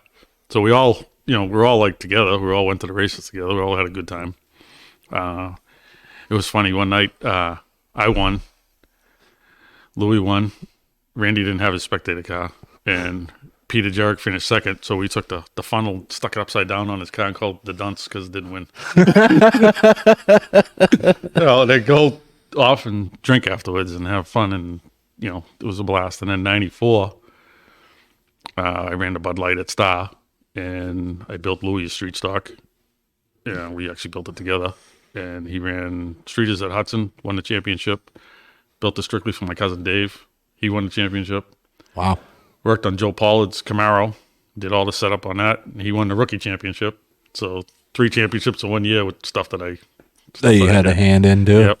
Oh, I mean, that's a pretty good year. Yeah. I tell you that's kind of where it's, where the building started, Yeah. everybody 94 is when you really started getting serious into it. Yeah, I was, kind of serious. I was still doing it as a side gig. Get and some money in your Yeah. pocket. Gotcha. pay for my own stuff. And Yeah.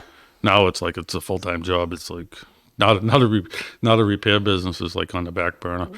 You know, I only take jobs I want to do. Yeah. No, I hear you. Mike Melberg said he did a good job on his Seaconk car, but he didn't know how to get on the track with a pro stock. Were you there for that? Yeah, I drove Dick for them guys. Twice. Oh, okay. Yeah, I didn't know how to get on the. So you didn't know how to get on Seaconk? Nope. Oh, I thought he meant him, but No. no, it was you. Yeah. How do you get on the racetrack? Is it just Fishbowl. a weird maze or? It's a fishbowl. Oh, gotcha. You know, you got one. They only had one tunnel. Now they got two tunnels. Now Yeah, one to that's get true, on, one that's to get true. off. Yeah. So the first time I ever went, I'm like, all right, how do I get on the track here? So it was actually pretty good. No, you keep Yeah, going. I've also had some good guys that helped me over the years. I had one guy that was with me from, 94 all the way up. I mean, I could call him right now and we could go racing. Was Guy Richie Blanchett. Helped me out a lot. He's a good crew guy. So we'll see you in 2022. Possibly. Yeah. I had I mean, you had a good. a couple friends named Eddie. Everybody needs an Eddie. You know? That's fucking true. That's fucking true. That's true. I had two of them. You know, That's the truth. couple Brians, couple Mikes. Yeah. Yeah, had quite a few crew guys over the years that helped out a lot. You know, no pay. No, yeah. Hey, I mean, you're just here Yeah. to fucking learn. You know what I mean? That's how I take it. When I go work on other people's cars, it's something new that I can go learn and Yeah. good enough for me. You know what I mean? So, Oh yeah, so you knew Louis Mitchellitis I've known Louis. pretty fucking well. I mean, Yeah. how was your guys? I mean, he's a big name guy around here too. I mean, Oh yeah. took back, Eric under his wing and You know, back in the day, it was you needed a Baldwin chassis and you needed an LCM motor. oh, there you go. Yeah. Still to this day. Yeah, still to this day, if you want Yeah. to run Yeah, with the best of them, that's what you want. A lot of the street stocks I build have Lewis LCM motors in them. in 'em, yeah. You know, looking at a modified right now that has one of them in it. Oh yeah, yeah. So we have Beecher's mod. And Yep. So what are you dipping into the mod stuff, or are you just helping them out, get it ready? Helping them out, getting yeah. it ready. Had to put it back together, put a seat in it. Gotcha. You know, it's pretty hard to put a seat in for. Yeah, he's fucking like 6'4". Yeah. What do you put him in the back seat? And his freaking legs are 4 feet. That's true. You know, fat man in a little car. Yeah. So your sister's asking a question right now, Uh-oh. and it says, "Were you Still the same. Are you going to let the girls race where she couldn't race?" If they want to. So what? Well, so your sister? My sister wanted to race. Why didn't you let her race? It wasn't me. Oh, the old man. The young man said no. Oh, gotcha. Told her no. You're not racing. I don't know why. It is what it is. Yeah. Yep. It's just one of those things. Yep. So, So maybe the grandbabies. Oh well, nieces, no, grandbabies. grandbabies. Okay. Yeah, we're adopting. Oh, gotcha, Yeah. gotcha. If they want to. I mean, they're 2 and 3. Well, Oh yeah, they're they both got 3 they now. got some fucking time. Okay. Yeah. They got See 'em time. out here with some fucking micro sprints ripping Well, around. I don't know Baldwins. if you saw any videos, but they're on their power wheels, and I got 12, Oh, yeah. 12-volt batteries. That's what I'm gonna do to my son when he's born. Yep. He's gonna feel a little bit of power when he's Yeah. first going. Well, when they first got on them, you know, they had the 9 volts in them, and they wouldn't last long. And then they put little motorcycle batteries in them, and now they last longer. And you know, they ain't fast enough anymore. So we're gonna have to put 2 12-volt There's the batteries. there's the next step. Yep. Getting them ready. Couple Briggs on them. Or something. Yeah, there you go. Get them going. Yeah. I guess like moving forward, what is your plans for like 2022? Just building, No, hanging out. we're gonna build some cars. Yeah. Well, we've been building cars. Well, yeah. It hasn't really stopped. Building them, fixing them, and which I appreciate all the guys that I do work for. I mean, Yeah. to no end, I appreciate it. You know what I mean? It's my living. Keeps you alive, It yeah. keeps me alive. It keeps them out. You know, I try to give them the best deal I can. Yeah. I'm gonna do probably some street stock racing Oh. with DNL. Oh, there you go. Yeah. So with Lewis, Larry, and Richie. And, Larry just said, "What's in your future?" Yeah.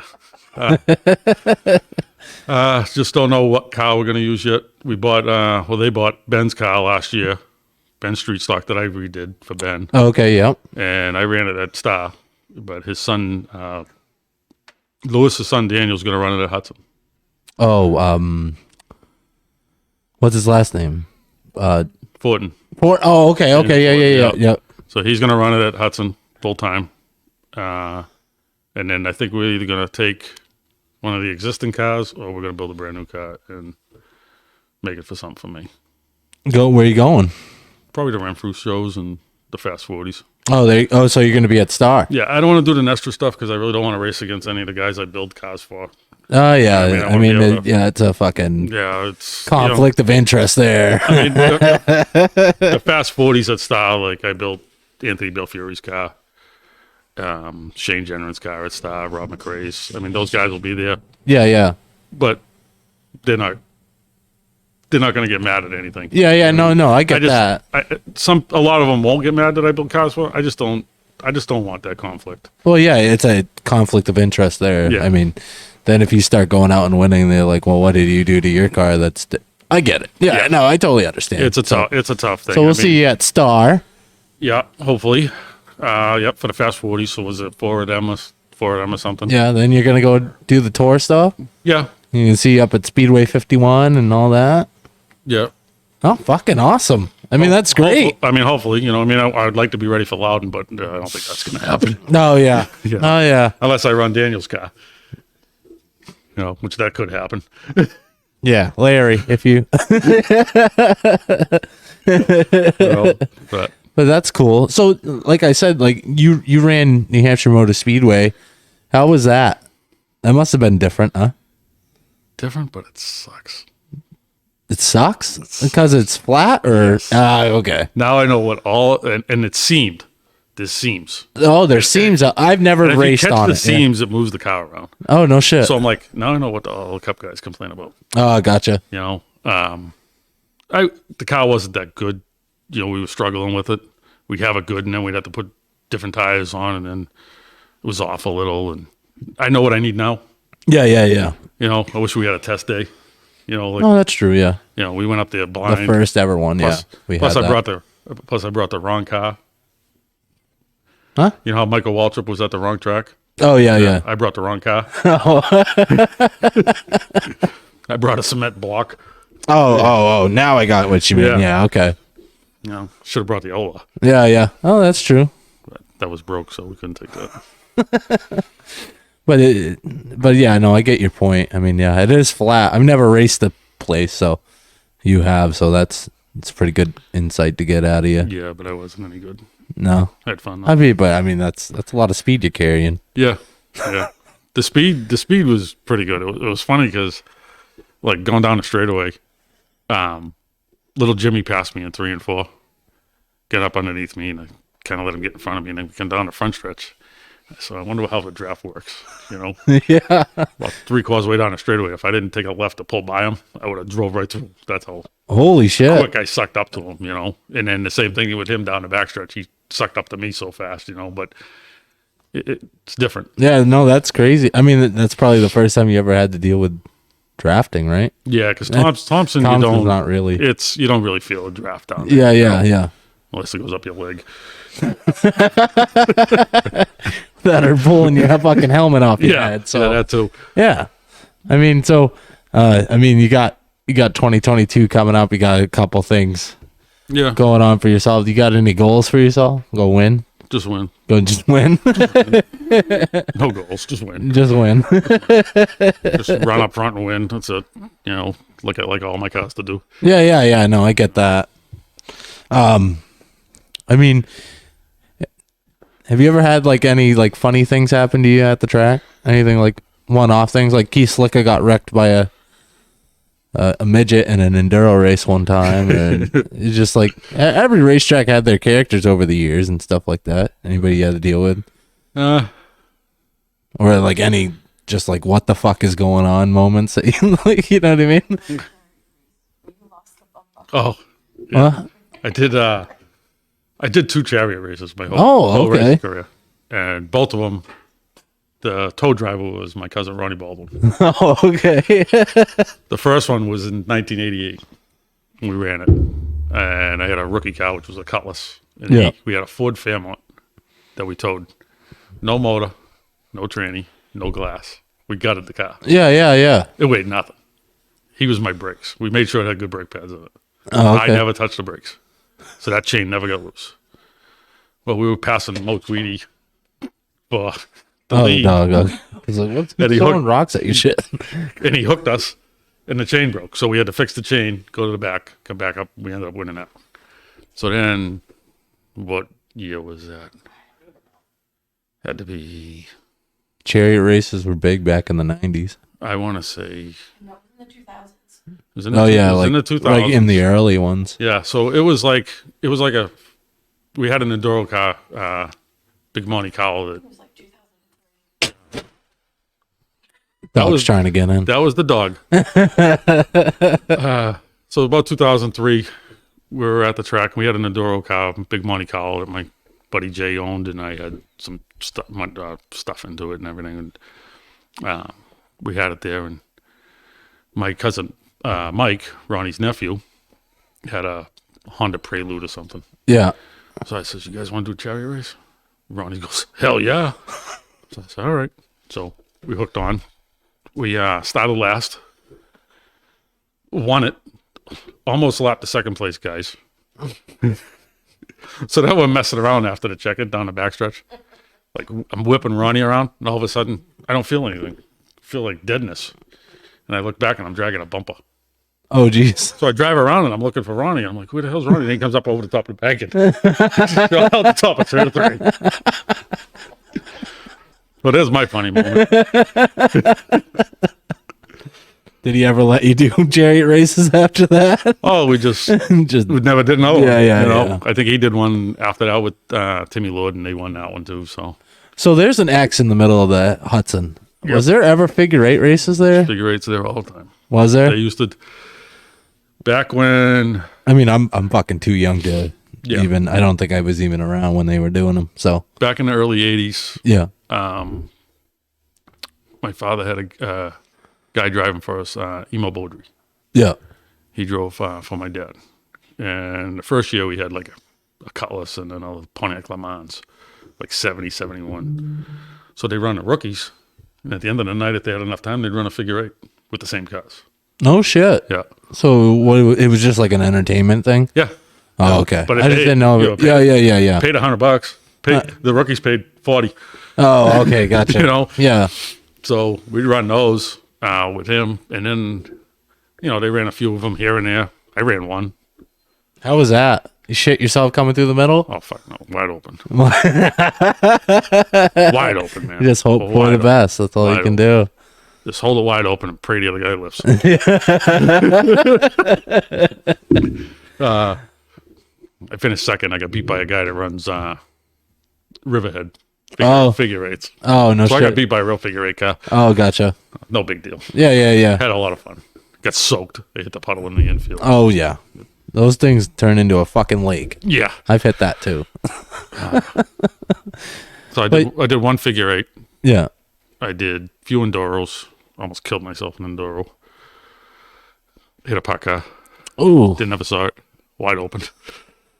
Fucking yikes. Yeah. Yeah, but back in the day, they didn't really have there was the shit that we have now. You know what I mean? You had a lap belt. Bucket seat, stock seat belt. Oof. Yeah. You ever do any of the howlers? Or was that? I went out with one howler. Like my dad. It was just like, one. That's good enough. I think it was 2000. Yeah. Me and my cousin Dave put a Buick Regal together for him. And I was running the Strictly race with There's her. another car worth a lot of money now. Yeah. No kidding. Especially that one had padded Landau seats and all that shit in it. Damn. Yeah. Shit. Fully loaded. Yeah.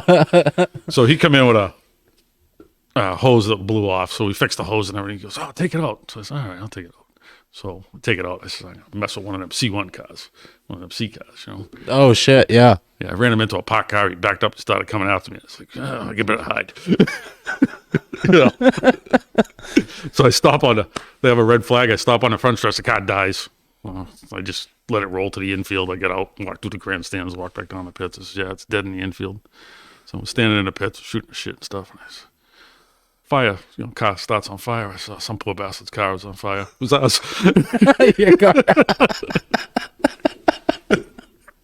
Oh well. Yeah, I mean, at least you were already out of it. Fuck. Yeah. But yeah, that was my only howler. Yeah, my dad did one howler, fucking got spun backwards on the front stretch, flipped over.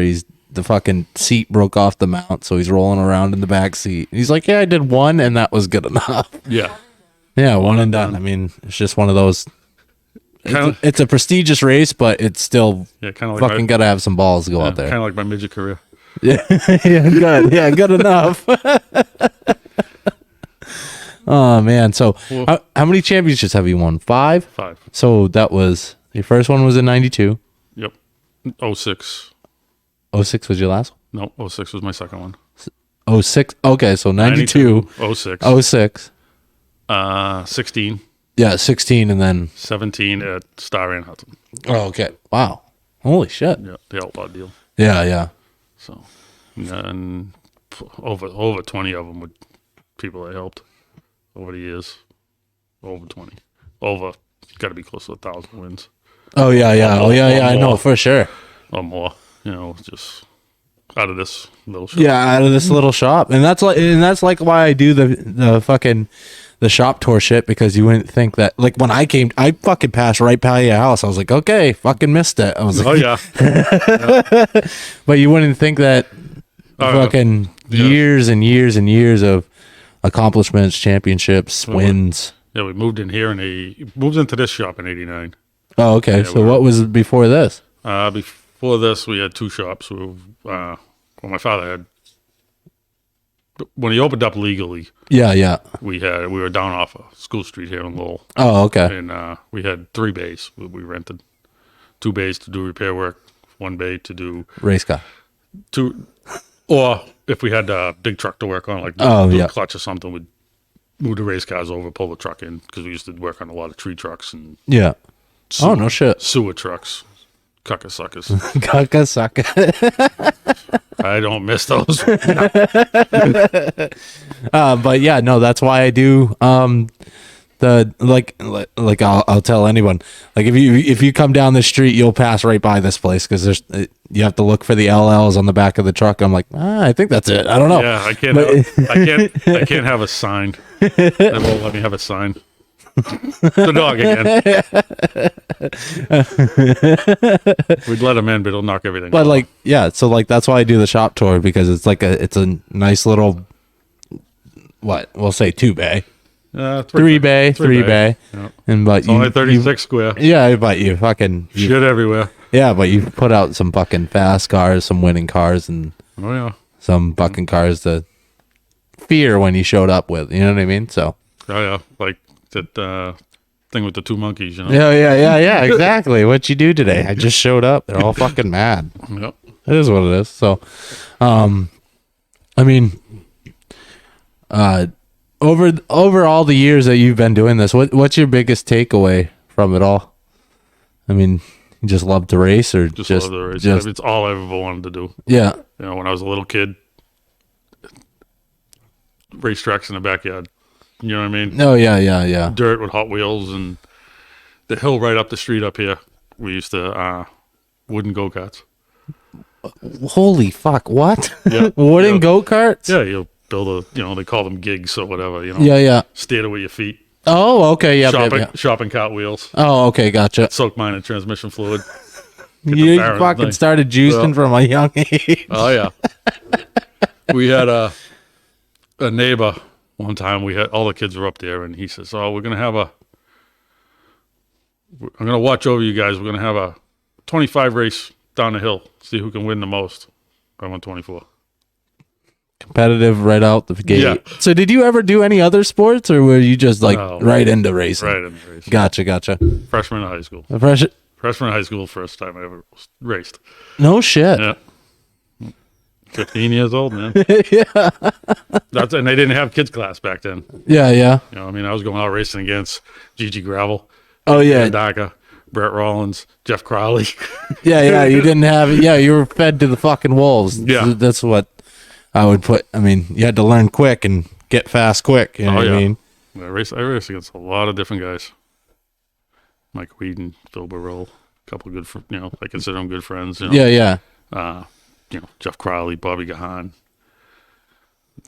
Bobby, not such a good friend. He don't like me too much. Who cares? Yeah. I mean, at the end of the day, whatever. Race against Charlie Rose, Bobby Cabral, Louis. Who else?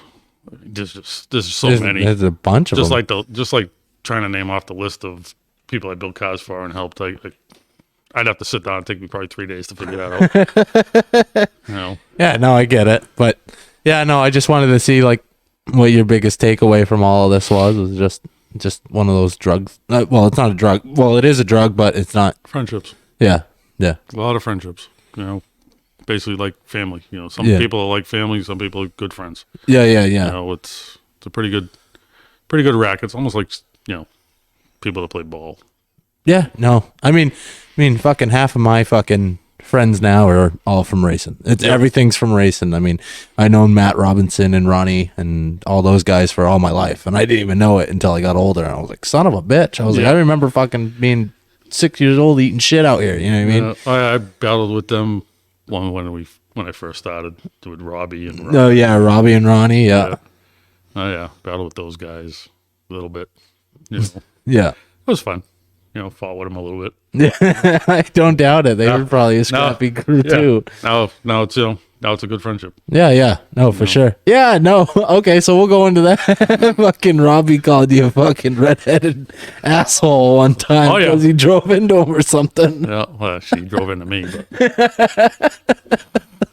I snuck up on him. Yeah. Scared him. But yeah, no. And but yeah, at least you guys can, like, because you help out Matt and another guy that's been doing it for a while. I mean, that car he's got, I built that in 95. Holy shit. Me and Louis started building it for Louis.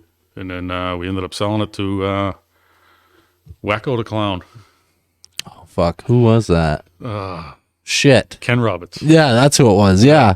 He ran it up at White Mountain. No shit. Yeah. Wacko the Clown. Fuck, I remember that. Just like the ice cream man at fucking Hudson. Holy shit. Oh, yeah. Walter, yeah. The Walter, the ice cream man. Holy shit. Yeah. No, that just brought back a lot. Because I remember Wacko the fucking A. Holy shit. I haven't heard that in a minute, but. Oh, yeah. Yeah, man. I mean. There was quite a few of them. Yeah. The whole Wilmington race team I raced against. Oh, shit. Yeah, that's true. Fought with them. Fought with them too. Fought with them, raced with them. Fought with them small. Yeah, I know that was a big thing. Back. Oh yeah. There was Jesus, years. Yeah. Years. I mean, like when my brother raced, I loved watching the cars back then because they were, you had Chevelles, Novas, Camaros, all the cool cars. Yeah. No, seriously. And then in the street stocks, you had the Crowley brothers, Bob and Jeff Crowley, and Jimmy Crowley, and they all had like little Mustangs, little Mustang coupes, and then you had Nicky Pappas's brother. Nicky runs a small block soup. He had his brother Mike. My brother's like best friend. He had a Dodge Dart. Oh. You know what I mean? My dad used to have one of those too. 340 Dodge Dart. Won a bunch of races with, and there was another guy out of Maine who had a Camaro. Yeah, that thing was stupid fast too. You know what I mean? But it was the cool cars. Yeah, I know. Like now you watch Hondas, Monte Carlos in the 6-shooters. It's like if I want to watch them, I'll sit next to the connector. Yeah. Yeah. I mean, that's what we get to race. It's Detroit. Yeah. Detroit don't make stuff no more. We can make race cars out of. Why do you think we got to build street stocks out of square tubing? Yeah. Well, that's true. I mean, it's not our fault. Yeah, it's not the chassis guy's fault. It's not the race guys. Our fault. It's Detroit's fault. Yeah. The tracks can't get mad at us because we're engineering stuff. It's get with the times. Yeah, no, that's for sure. Street stocks ain't street stocks no more. Well, they never. Well, yeah, lately they haven't either. Yeah, I mean, they're pretty fucking expensive now. Holy shit. Yeah, want to win the street stock? 35,000. Huh? What? Yeah. Huh? A winning street stock, 35,000. If you have nothing. Oh, if you have nothing. If Okay. you have absolutely nothing. Yeah. And you got to buy everything. Fucking A. Yep. And have somebody do it for you. Yeah, and You know have what I mean? someone put it together for you. No. Well, yeah, labor ain't free. No. Pots ain't free. That's for sure. Oh yeah, no. But like as you said, that you can't really fucking find anything anymore. No. It's just I mean, I bought Camaro clips. Bought 4 of them from freaking Idaho. Jesus. Had them trucked in because you can't find them. I thought you made your own clips. No. I thought you had a template and you just made them. No, you just fucking put them on. Yeah. Oh no shit. Right there, stock Camaro clip. No shit. Yep. I'm surprised they haven't. Can't beat Detroit. Well, yeah, no, I hear you. They spent millions of dollars on engineering, you know. Yeah, no, Except for when sure. they come up with that metric car. I don't know what the hell happened. But you ran a couple. Yeah, I ran them. I ran good success with them. You know, my wife ran them. She had good success with them. Chuck Daney, cars for him, Joe, and you know, they all work. Yeah, it's just all preference if you want to run it or not. You just got to figure out what the race car wants. Yeah, true. Start off with a decent setup and, you know, something that, you know, worked in something else, and there you get something to go by. Yeah, so what do you feel about like the Pro V8s that are happening now and getting all the old fucking street stocks? I think it's great. Together. As long as they stay on a street tire. Yeah. Because you can only put so much power down. Well, that's true. You know? Yeah. And the way I look at it, if a guy wins too many of them, you figure out something. Yeah. You know? Try to figure out. See what his car weighs on the right side and make him add 50, 100 pounds. Yeah. You know, that's all. Yeah. But I think it's a cool thing to get all the street, just like how you wanted to get all the late models and make a vintage late model. But you know, it's hard to find bodies. I mean, they're finding them down south, but they're all over the place down there. Yeah, that's true. You know, nobody junks nothing down there. Yeah, well, no. When scrap was up around here, everything went. Yeah, that's true. Junkyard down the street, at one time they had like 4 Monte Carlos, a couple of Regals, couple Cutlasses, a couple Camaros. The minute junk went up, they all went in the crusher. You know? Yeah, with this Screw the race car guy. You know? Yeah. Well, no. At the end of the day, it's a fucking dollar. So that's it. It doesn't give a shit. What makes the world go round? Yeah, Money. exactly. So with like 2022, how's the tubing cost treating you, huh? Double. It's expensive now, man. It's fucking bad. Yeah, and I got a rack full of it. Yeah, well, at least you got a rack full of it. Yeah. Be nice and easy with it. It's okay when I need it. Yeah.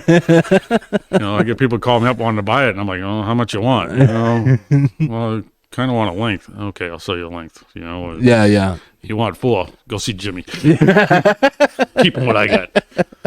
I need it. You know. So Jimmy Senior, they had like a whole Bush North thing going on. Did you ever have your hand in that, or No. Just I tried to drive one a couple times, but told you no. nobody would put me in one. So you at least tried to go to the Bush North tried. and stuff. Yeah, when it was big around here. Well, in the 90s. You know, yeah, well, late that was the 90s. best thing that happened around up here. Is you got a lot of talent from up here. Yeah, the Tour Modifieds did a lot for a lot of guys. Yeah, that's for sure. You know, you get Steve Park come out of he come out of Modifieds, Bush North, and trucks he tried. Yeah. And then he got to ride. But a lot of the crew guys. Yeah. Themselves got, you know, from the Modifieds and the Bush North got opportunities, you know. Yeah, for sure. I had a couple opportunities to go down south. I just never went. Yeah. You know, shame on me. Well, who did you get a call from? Just friends that went down there. Oh, okay. Told me come down. And they wanted You'll get a job. You'll have a job in 5 minutes. Oh, yeah, You know? probably, yeah. But I just never went. Didn't want to leave home. I was too scared. Well, hopefully you go on vacation sometime. Go try out Well, those fucking I never southern tracks. And never stuff. left Lincoln Street. Yeah. That's why I never go on vacation. You can go wherever Well, you you want. did. You did. You guys went to New York. You can go wherever you want. You guys went to New York. Went to Syracuse. In a snowstorm. Yeah. Oh, jeez. Home in a snowstorm. But yeah, no, racing's been just a big thing in your life, and it's what you've always done and prided yourself with, and Yep. definitely one of the legends that I hope you know that. And I don't think so, but why not? I don't know. Anything that you've ever mentioned is fucking either you won or you fucking got wrecked. It's one or the other. or finish a second. Check as a ruckus. Yeah, exactly. Put your balls on the dash and fucking try your best. That's it, man. I hear you, You know, but I just wish I could have saw my father run. yeah. That's the only thing. You know? Yeah. I never got to because I was too young. Oh, that's true. Yeah. No, I get that. But they have a whole memorial race coming up for your old man, and that'll be a cool thing to see and I'd like to get a ride for that. have down. Well, hey, I mean, this is the greatest platform to There you go. fucking use it for. I mean, Check as a ruckus. yeah, exactly. And fucking get a hold of George. He might work out a deal with you. Yep. Yeah, but that'd be cool. Get you in a mod for that race, and Justin said he wants to win that race. yeah, that'd be the best thing. Yeah. Oh, if I don't get a ride, I'm gonna be crew chief for Justin. No, hey, I mean, as long as as long as you're there having your hand in it, I mean, it'd be cool to watch you fucking race. I mean, obviously, but like I said, if you guys want to give Georgie a chance on, It's got to be a good car, though. okay, got to be a good car.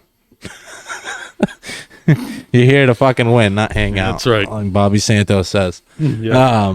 But yeah, no, I mean, they have that whole memorial race, which is awesome, and my condolences to you, obviously, for losing your old man, and I wish I could have met him before all that shit, but it is what it is, and he's looking down on you and being proud of you and everything. He probably wouldn't have talked to you for the first Yeah, no, Three- Justin said 3 or 4 visits that you came.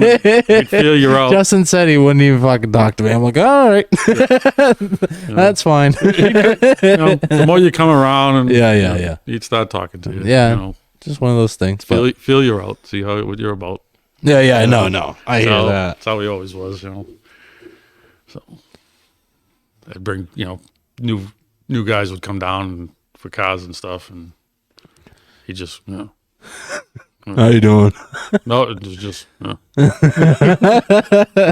Just really to himself, you know what I Yep. mean? Unless like you said, he started coming around and shit. yeah. So I got a couple good friends that first come around, and that's how he was, and then after a little while, it's like they were best friends. yeah. Well, Just one of those things. But like, especially if he finds out that if you were good at something, like a machinist or woodworking or something. oh, gotcha, yeah. After a little while, I'd be like, hey, can you make this? But I want to thank you for coming on, man, and we'll definitely do a part 2 with you, and Thanks for having me. I'll dig some stuff up on you, and we'll go into that for Oh, part there's 2. a lot of And stuff. yeah, like, I mean, you've been doing it for 40 years, but this is my first official time meeting you, and Driving for 4 years. well, yeah, you know what I mean, though, but you've been around it. 52. Yeah, I hear that. The day I was born. Yeah, I hear you. Hey, same here. 3 weeks old. I was out in fucking the stands at Hudson, so Yeah. it's just one of those things. But first ever time meeting you, and I appreciate you coming on. And The first year I went to start was 76. yeah, Hudson was before that. I remember a little bit of when my brother his first race. I remember a couple little things. That was 74. yeah. 5 watching my father, but from 76 basically on, it was thrown out of the pits more times. We'll try to get someone to get a tally for us. Well, Amos Bird could tell you, but he passed away, so he's the one that always threw me out. Oh yeah. Then he just gave up after a while. Like, waste of time.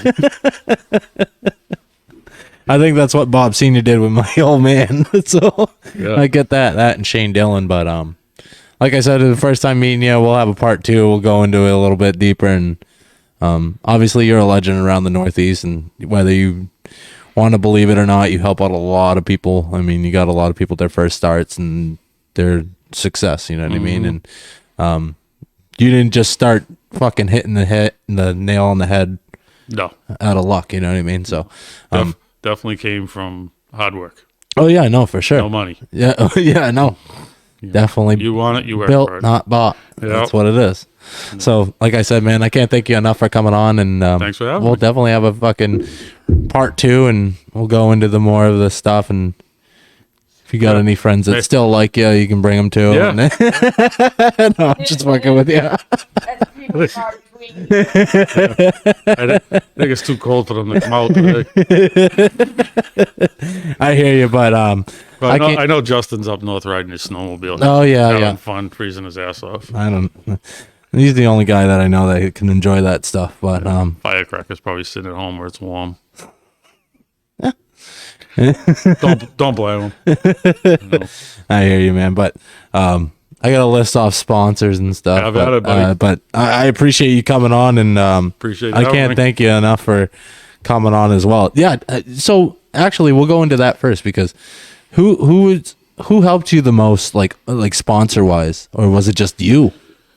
It's mostly me. Yeah. Like I said, good friend of my dad's and stuff, Jimmy Haley. He helped me out a lot, buy me some tires, fuel, different stuff, helped me out with different things. There's a dog.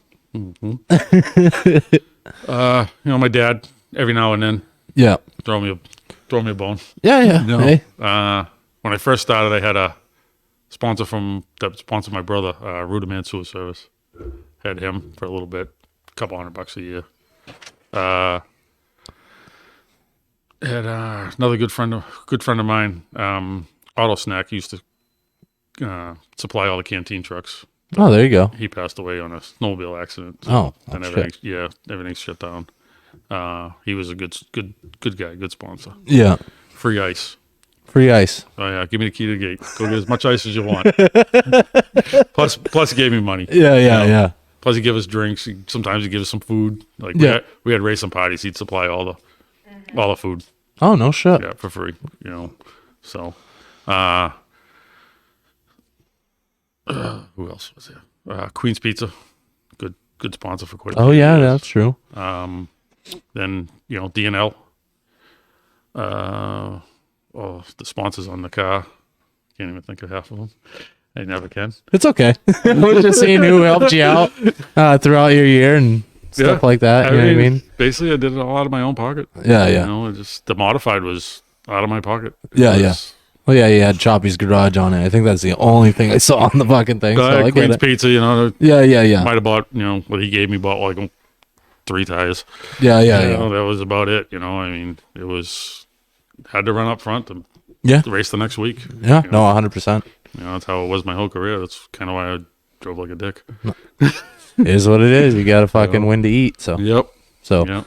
Except for when I drove for other people, then I didn't have to worry about it, and I could just concentrate on driving. Not worrying about making the money. Yeah. That was on them. Yeah. Oh, for sure. Except for when I drove for Neil Murray. I had to finish up front so we could race the next week. It was like driving for myself, so that's why I didn't care if I quit or not. Yeah. Oh.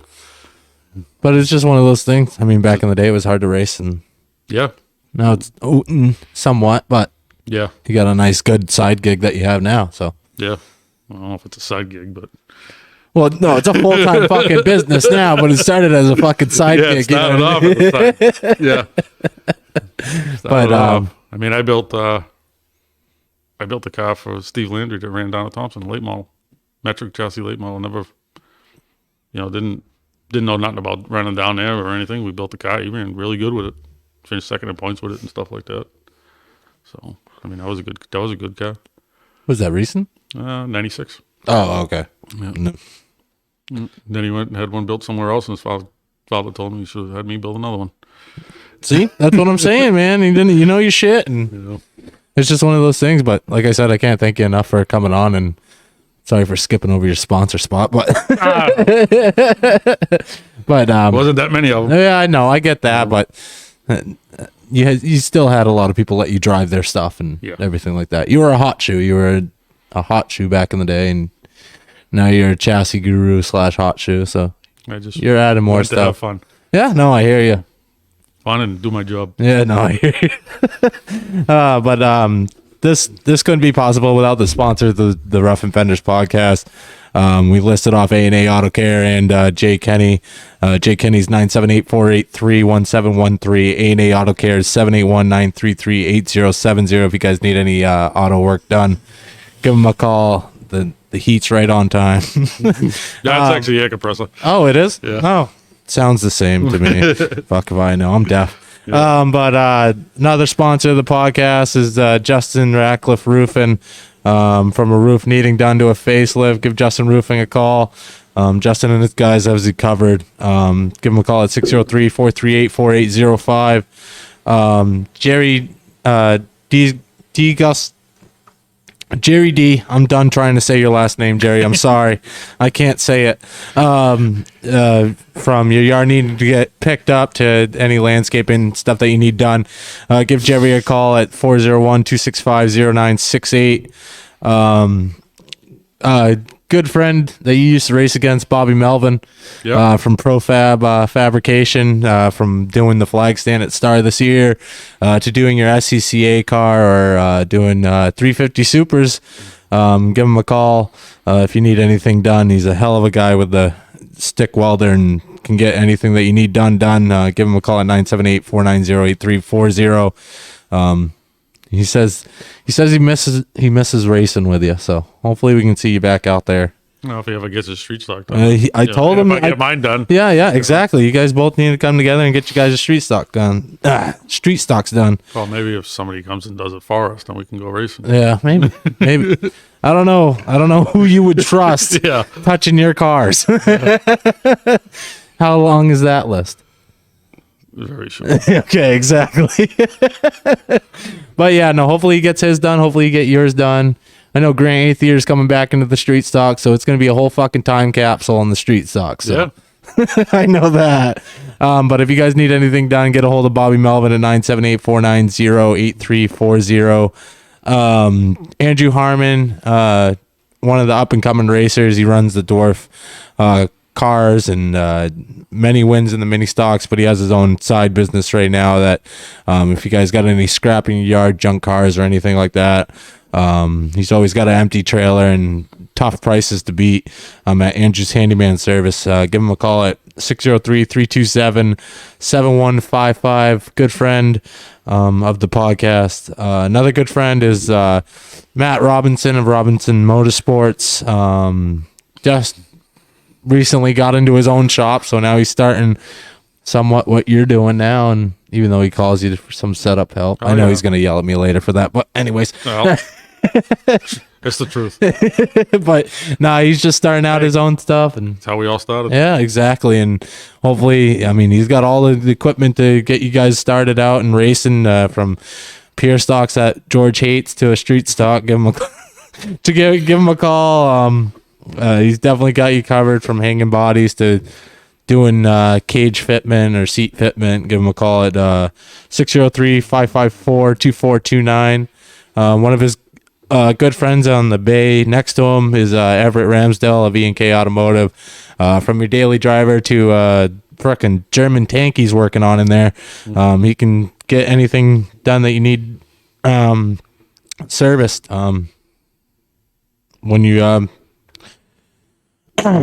Jesus, I'm dry right now. As I was saying, from a daily driver to a tank to anything that you need done, give him a call at 603-801-5066 before my mouth just went somewhere. But if you have a business that relies on a power system or needing something to power your race trailer at the track, with over 30 years of servicing New England from commercial to regular people just like me and George Baldwin, give J&D Power Equipment Incorporated Generator Sales and Service a call at 603-463-8030. I hope I didn't just skip someone. Nope, I didn't. Okay, we're good. But last but not least, before that, New England Racing News. Make sure you guys go check out their Facebook and webpage. They helped us out. Gave us a recorder for us to go to the track this year to interview drivers while we're there and get you guys some hot takes when they just finally stepped out of the car, see what they have to say about everything. Great time. But they helped us out big with that. Definitely a shout out to Dan Collins and New England Racing News for that. Make sure you guys go like and follow their Facebook. But last but not least, if your heat's not working or the ice chest isn't working no more and you need someone to come out and help you out, he's done a couple heating systems for some races around the Northeast already. Definitely many years of doing HVAC and diagnosing your heat problems to installing heaters, piping, all that including refrigerating ice boxes. Give Randy Cole at Cole Companies a call at 978-304-1389. Just came on. Definitely a great guy. Runs late models, all that stuff. So Give him a call if you guys need anything like that. As I said, thank you, George, for coming on, and definitely one of the legends of New England racing, whether you want to believe it or not, and definitely a big part in the history of New England, along with Mitch Wendell and Mo and all those guys. Just makes me feel old. I get it, but still, it comes with the times. I feel old every day. I feel like I act like I'm in my 20s. Whatever makes you happy. Yeah, well, yeah. Unless you're waking up in the morning. But as I said, man, Well, I think I'm still in my 20s. Yeah. As long as you're having fun, man, I hope you keep doing that. And That's it. I wish you good luck in 2022. Hopefully we see you out there in a street stock and go back doing what you're doing. You know what I mean? There's the dog. Thanks, Duck. But as of myself, Randy Phillips, George Baldwin, we appreciate you all guys watching. I'm up to 45, so that's pretty good. Good job, George. Thanks. A lot of people love to hear what you said. Either hate to hear what I have to say. One or the other. Or they were just interested in what the hell you had to say. But we'll come with a part 2. We'll get all into the other stuff. And I mean, you've been doing it for 40 years. You probably have lots of stories and stuff like that. So, like I said, thank you again. No problem. Thank you.